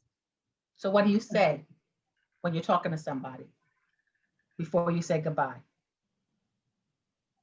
I usually, if I call, if I message someone to ask them to do something for me, or I just said, at your convenience. Okay, so if you leave somebody a message, a voicemail message, what do you say? I just said, yeah, I end it with like, at your convenience, could you get in contact with me at your convenience, please? Thank you. Okay. And then let's get one more. Who do I see here? Laverne? I think I usually just say thank you. Say thank you. Now, here's what I'm going to say. And I don't know any of you, right? I'm going to say Laverne, that's probably more of a kinesthetic response. Sterling, you said, I hope to hear from you soon, right? So that's auditory, right? And I don't know if anybody ever signs off, see you later, right? That's visual. So I bring that up because you want to understand how you are connecting with people and how they can receive your information. So this is a little bit off topic here from your marketing strategy, but I added this bullet because I like it and I think it's good information to have, but it's also important to know. So when you are talking with somebody and you're looking to get business, if you're talking to somebody or you send them an email and they sign off, hope to hear from you soon, you probably should call them or leave them a voicemail message, right? And do a conference call. If somebody says, okay, see you soon, you might want to do a video conference that you can't really see them in person. The kinesthetic person is somebody that is harder to close, but really cares about loyalty, really cares about connecting, and they are probably going to be the most loyal customer that you have. Because for the kinesthetic person, what really matters most is that they trust you, that they know you, and they have a bond. So that's a little bit of an aside, but just keep in mind the idea of visual, auditory, and kinesthetic customers, okay? Any questions about that? Nope. Okay. Yeah. So what should you, like if you have like a slogan, should you kind of end the email with your business slogan or something, or? If you have a tagline, you mean, right? Right. So a tagline goes with a company, a slogan goes with a campaign or a product or a service, right? So a tagline is with you forever. A slogan can come and go.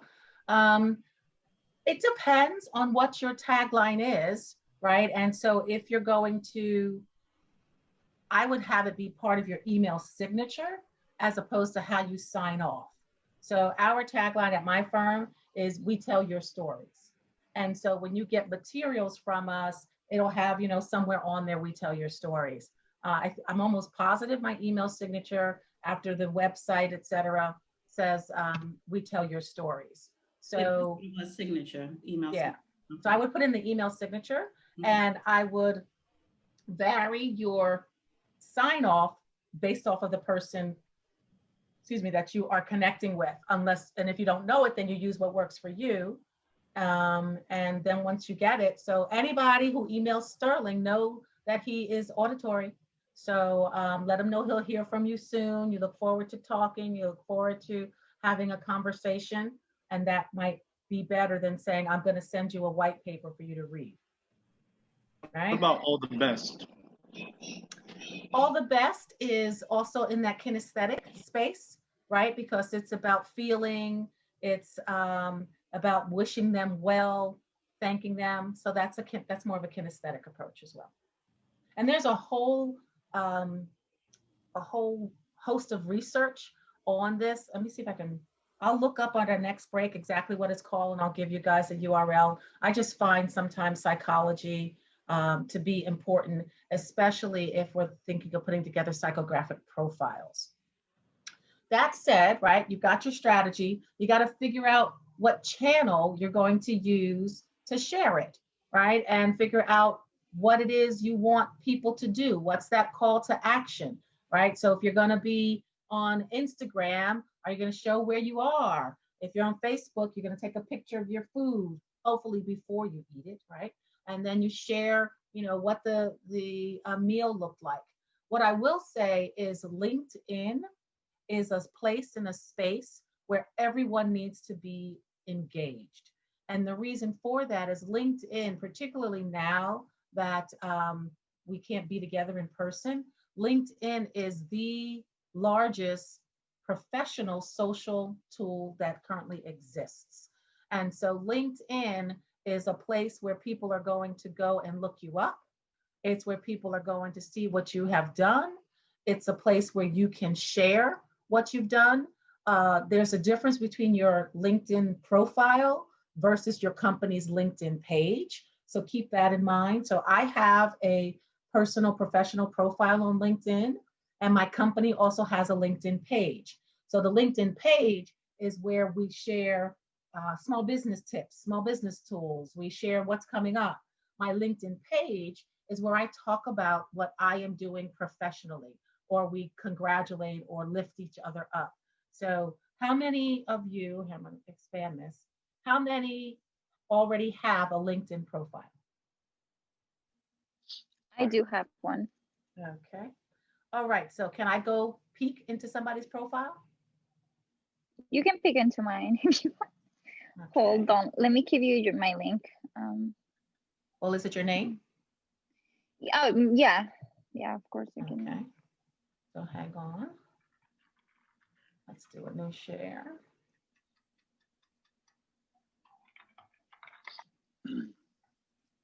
All right. Let me move this.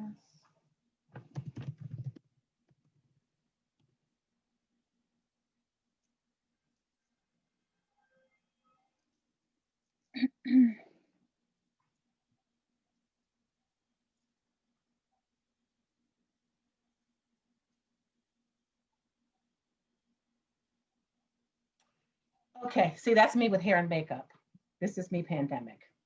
All right, so now, let's see, let's do a search. Spell your name for me. Yes, B E T Z A B E T H. And Peraza will be P E R A Z A. Peraza? Eso? Yes. That's not, nope.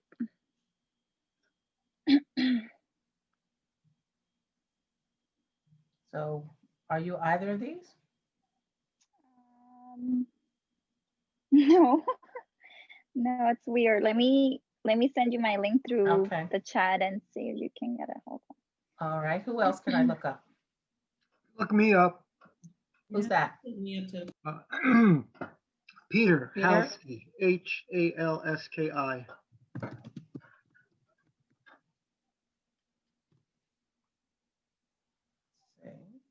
This year?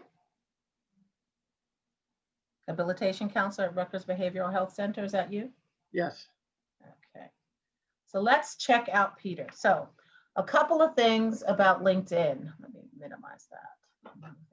So just so that you know, you can, when you're doing your research, and you're trying to figure out who to connect with, you really want to use LinkedIn.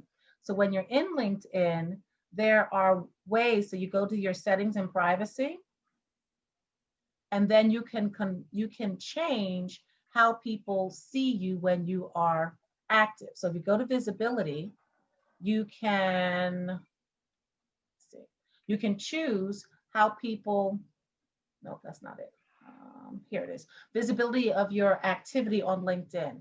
So you can change so that people, if you're just snooping and you don't want everybody to see where you are, you can change whether they can see whether you're active or only your connections can see if you're active. So that's one way. You can see who can follow you or who can't follow you, right? So you want to make sure that you are cognizant of your settings, and you are also, here's this first one. So right now, if you just want to do some snooping, you can make yourself anonymous, and then they'll just get, a LinkedIn member. Or for me, it can be somebody at my company, or they can see that it's me, right? So I share that with you only because sometimes you just want to see or get some details or get some information. Other times you want people to know that you're looking at them. So if there's a prospect that you can't seem to get to respond to your emails or your phone calls, you want to then have that person know, like, oh, she's looking at me, right? What's your last name, Peter? Halski. Halski. Halski. Here we go. Okay. So when you have your LinkedIn, right, you want to make sure that when you're describing what you do and who you are, that it's given some sort of a format so that people can search for you, right? So it says you're a habilitation counselor at Rutgers Behavioral Health Care. That's nice. What does that mean, Peter? That means that I used to, because I'm retired now as of a week, right. I used to work with people who were either coming out of being in institutions for periods of time, or people who had been hospitalized, or people generally that needed a higher level of mental health treatment that they would normally get from a Got it. once a week.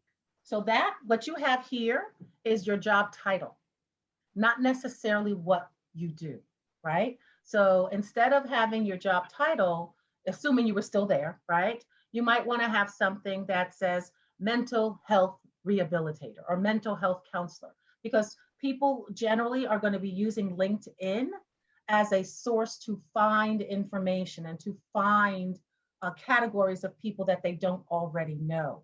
So for example, let me minimize this again. If you look at my profile,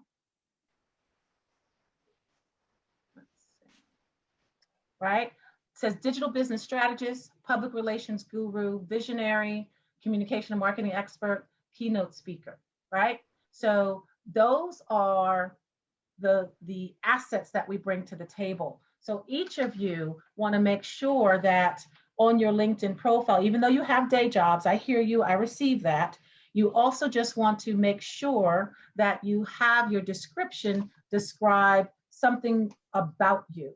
So for April Ellis, right, we've got personal concierge, business concierge. So what you will want to do is, as you are thinking about the differentiators that you're going to have in your marketing plan. What can you describe about yourself that you can put in that space so people will know what you do?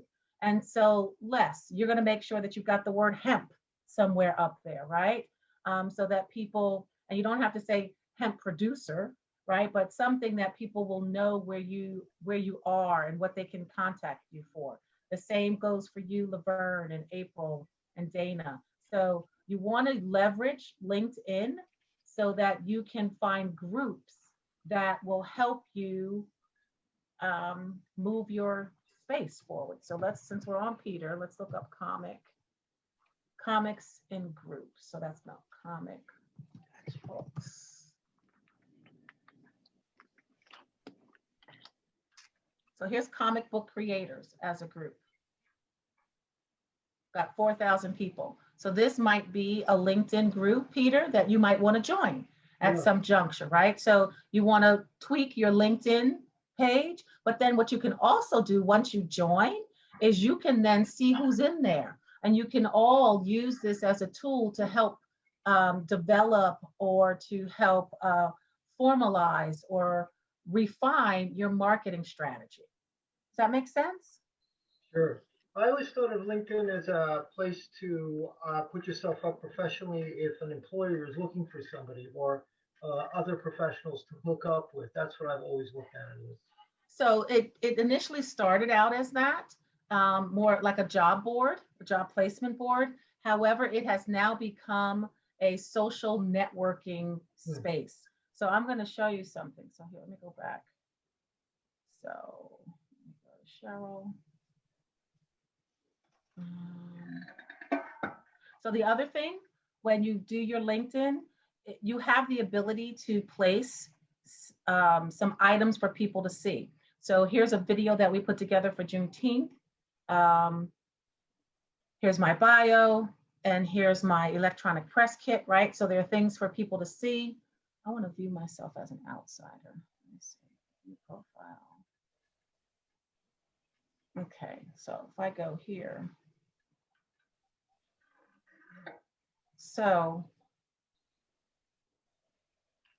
I put up a post 2 weeks ago offering support for people that would need, you know,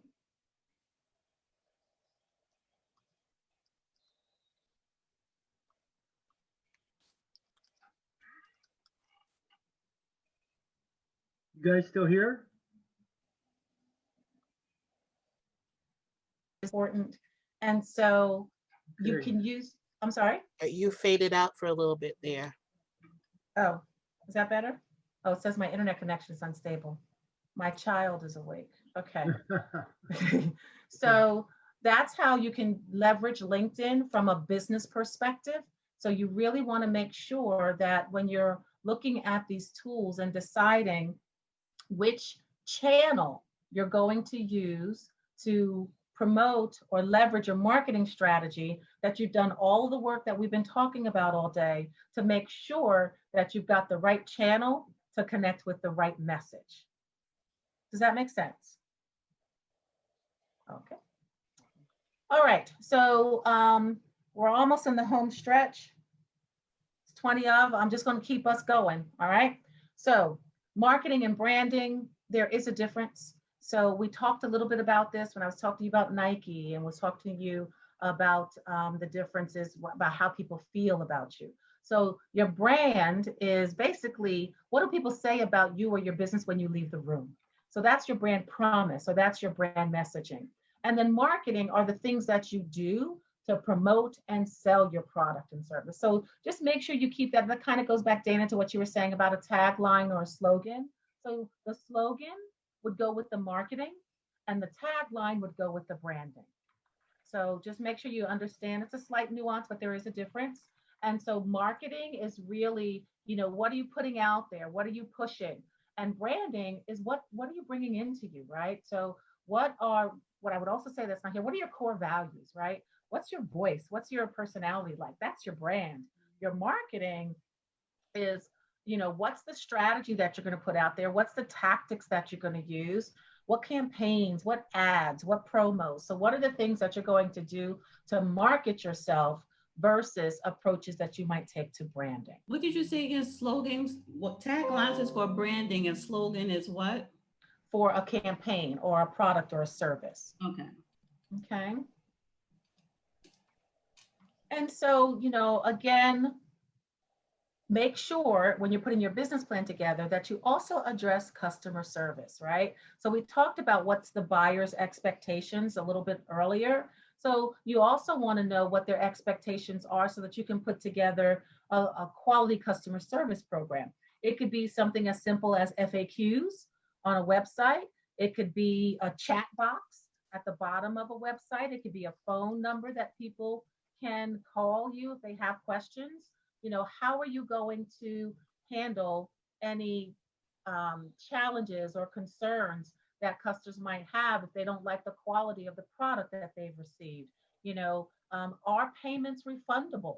So I will tell you with the space, with what we do, payments are non-refundable. And when we do website design and development, we don't release those until we get paid, because those are assets that people can then grab and then utilize. However, when we work on strategic plans, everybody gets at least 2 or 3 times to refine and edit and adjust the strategic plan before we hand it over. And then we also have a policy that any contract can be broken for any reason with an agreed amount time of day for written notice.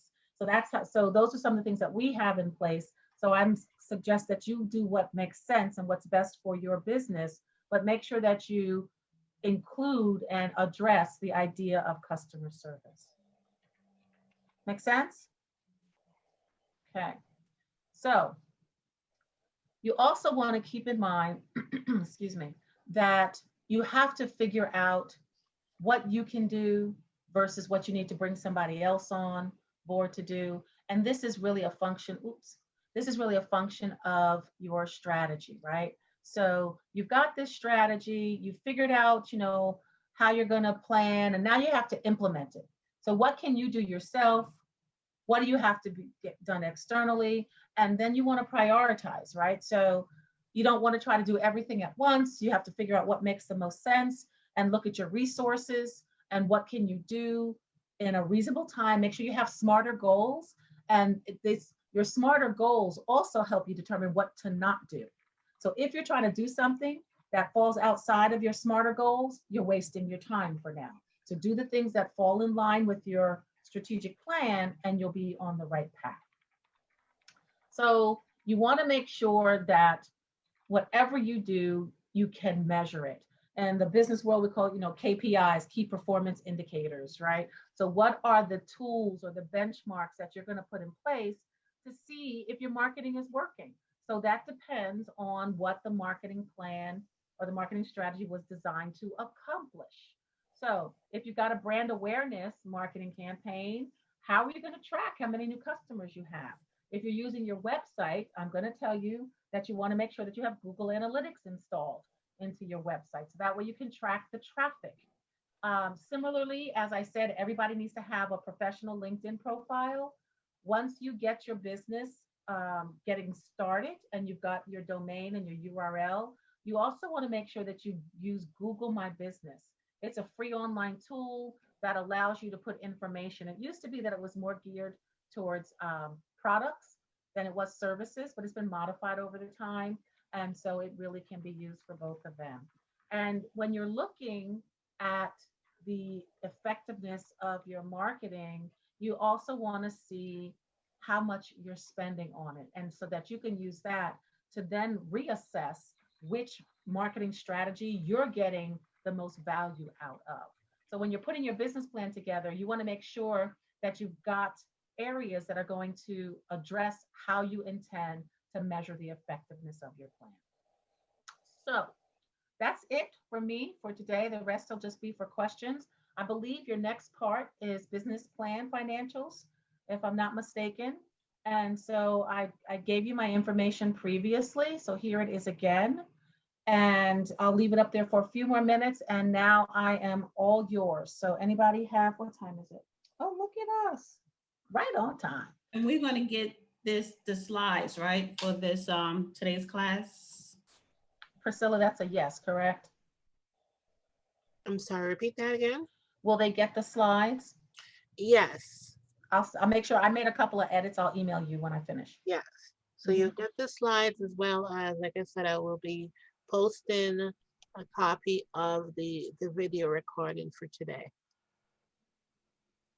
Awesome, awesome, awesome.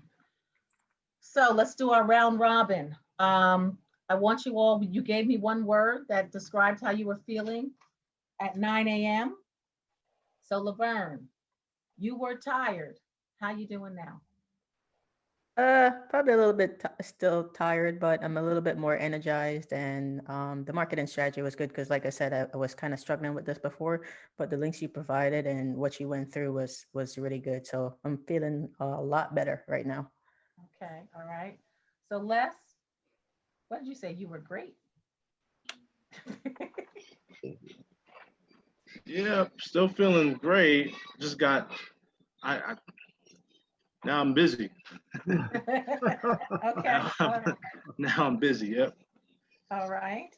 And so Ebony, what did you say? You were great too? Where are you? There you are. I'm here. I'm feeling good. You see that weather outside? Yes, it is beautiful outside.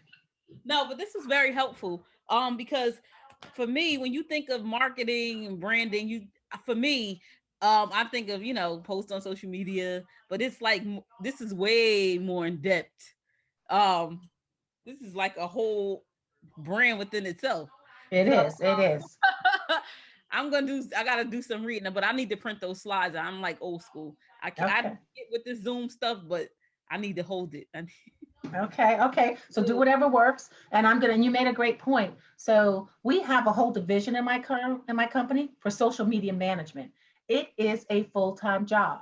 So you want to make sure that you have a strategy so that you just don't, as we all know, not everybody needs to tweet, right? So you need to have a strategy. You need to have a plan. Not everybody needs to post. And not all channels or platforms are appropriate for everyone. And so there are courses available through the SBDC. I know I'm teaching one on November 20th. It'll be a deep dive into digital marketing. So you want to look at that and you want to be cognizant that you have a strategy to put ahead of your tactic. So let's see. Dana, you were sleepy. How you doing?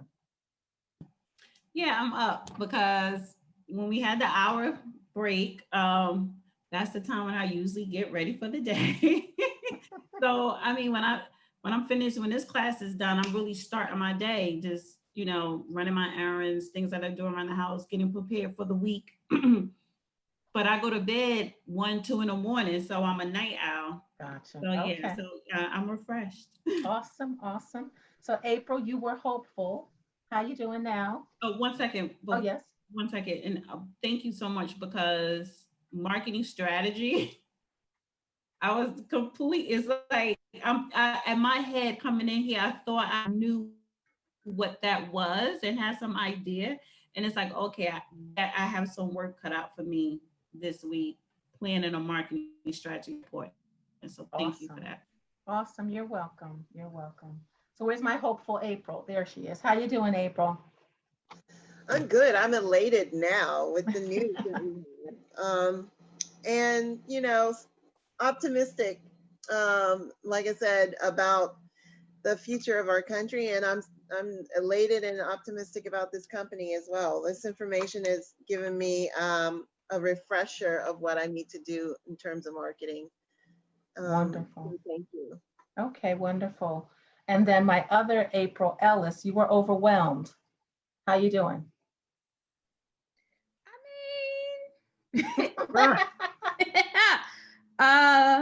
I'm still overwhelmed, but it's a different, because before I was overwhelmed but open to what's to come. But now I'm overwhelmed in the sense of, okay, well, I have a list of things to do, but not in the sense that it's not doable, because I just had, I would have never in my wildest dreams think I could use the census to say, hey, if I start my business, I'm gonna focus on the northern New Jersey area, see what this demographic is, because I'm trying to look for professionals with a middle class income You know what I'm saying? Like all Right. that laser focus. I'm gonna tell you, before I was all over the place. I still feel a little over, but I'm now more narrowed in. And this LinkedIn, I've been asking people to do my LinkedIn for me and edit it because I haven't touched it in maybe 7 years when it was just hey, here's my resume. Okay, yeah. So you're going to take care of that, right? Overwhelmed, yeah. Okay. Okay. All right. So where's my Cutter? Because you were great. There you are, Cutter. How you doing? I'm motivated. I think everything everyone is saying is, I mean, first of all, it's great to have so many different personalities and so many different types of businesses that are being started, and to try to put all that together and figure out how the best market your business to your, I guess, demographic. It's pretty exciting. So, I mean, I'm motivated because, I mean, some of you guys are going to be my clients because you're going to be eating my fried chicken and waffles and stuff. But other than that, I'll be serving Belleville area. So if you live nearby, call me up. But other than that, I'm feeling pretty great. So thank you for all the information. Thank you. Awesome. And so I'm going to suggest that each of you stay connected. You're going through this journey together. And to Cutter's point, you've already created, whether some people want to create mastermind groups or, motivational circles or this and that and the other. And I would say, figure out where your synergies are, because you never know who knows somebody else. Like, I'm sure y'all did not expect that my girlfriend has a cannabis farm down in South Jersey, right? So why would you? So you never know who can help you with what, where, and or when, and how you guys can leverage each other. And wouldn't it be phenomenal in a few years from now for all y'all to regroup and say, yo, here, look what has happened, right? So everybody's buying comic books, eating fried chicken, shrimp and grits,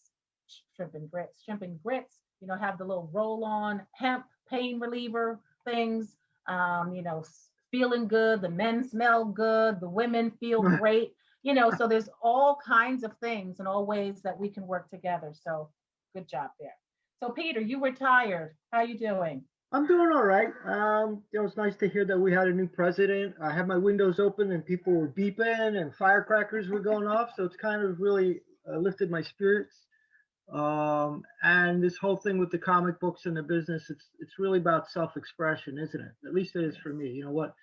What you want to do, what you want to bring into the world. And today, I always knew marketing was so important, and just realizing the different levels of it, how deep it can go, and how essential it is to running any kind of a business effectively. Yeah. And to that point, Peter, I want all of you to understand that you should approach this just like you approach eating an elephant, one bite at a time, right? A little bit at a time. Okay, so Betsabeth, are you still with us? Yes, I'm here. So how are you feeling now? Better. My headache went away, so I'm okay. Okay. I'm good. Yes. Did you eat something? You need to eat and drink plenty of water. This is your mother talking. Yes. That's what my boyfriend always tells me, that I don't drink enough water. So that's the thing that's why I had a headache. Okay. And I drank water, I had lunch, and I feel better now. Awesome. Yeah. And Sterling, where's my Sterling? Where are you? There you are. How are you feeling, Sterling? I'm still good. Just busy now. Okay, so good, busy. Busy is good. Good is busy. Okay, awesome. And then Kyrie, you were anxious. How you doing?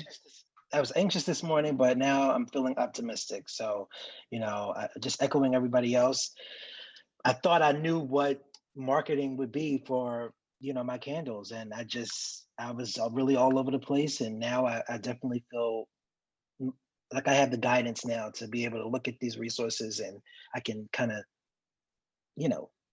filter it in a little bit better. And it's going to take time, and it's something that's going to adjust and modify as time goes on. And as, the economy shifts, we had a new decade, a new economy. Next year, we'll have a new president. So there's shifts, right? But the sun is shining. And I'm going to go now to Al Karen. Al Karen, how are you feeling? You're muted, dear. Nope. You're muted. Cannot hear you. Unmute your microphone in the left-hand corner. Yes, I did.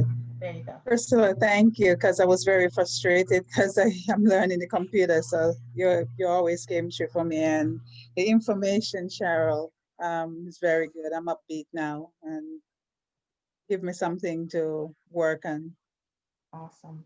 Okay, well, I'm going to tell you all, I was energized. Now I'm excited.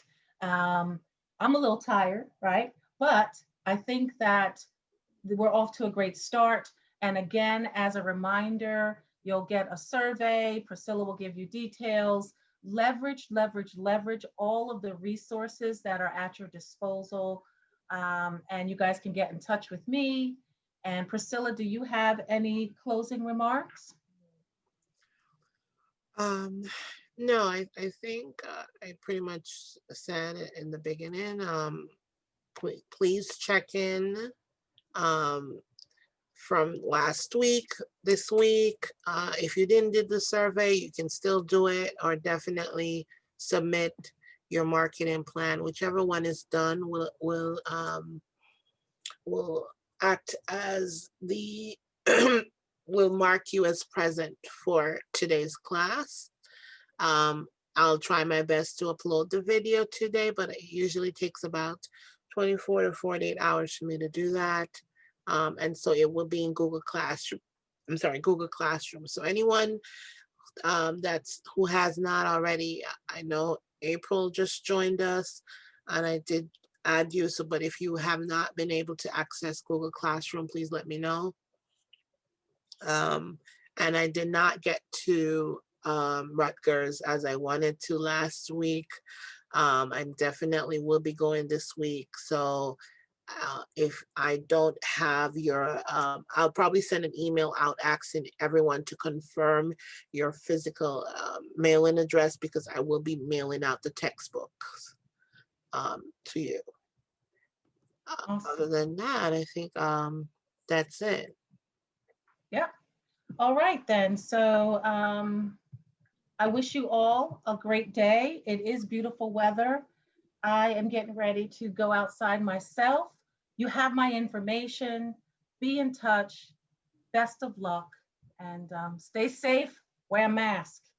Thank you. Okay, Cutter, when bye. you get a chance, check your messages, Cutter. Oh, okay. You emailed to me? Yes, I did. Okay. Okay.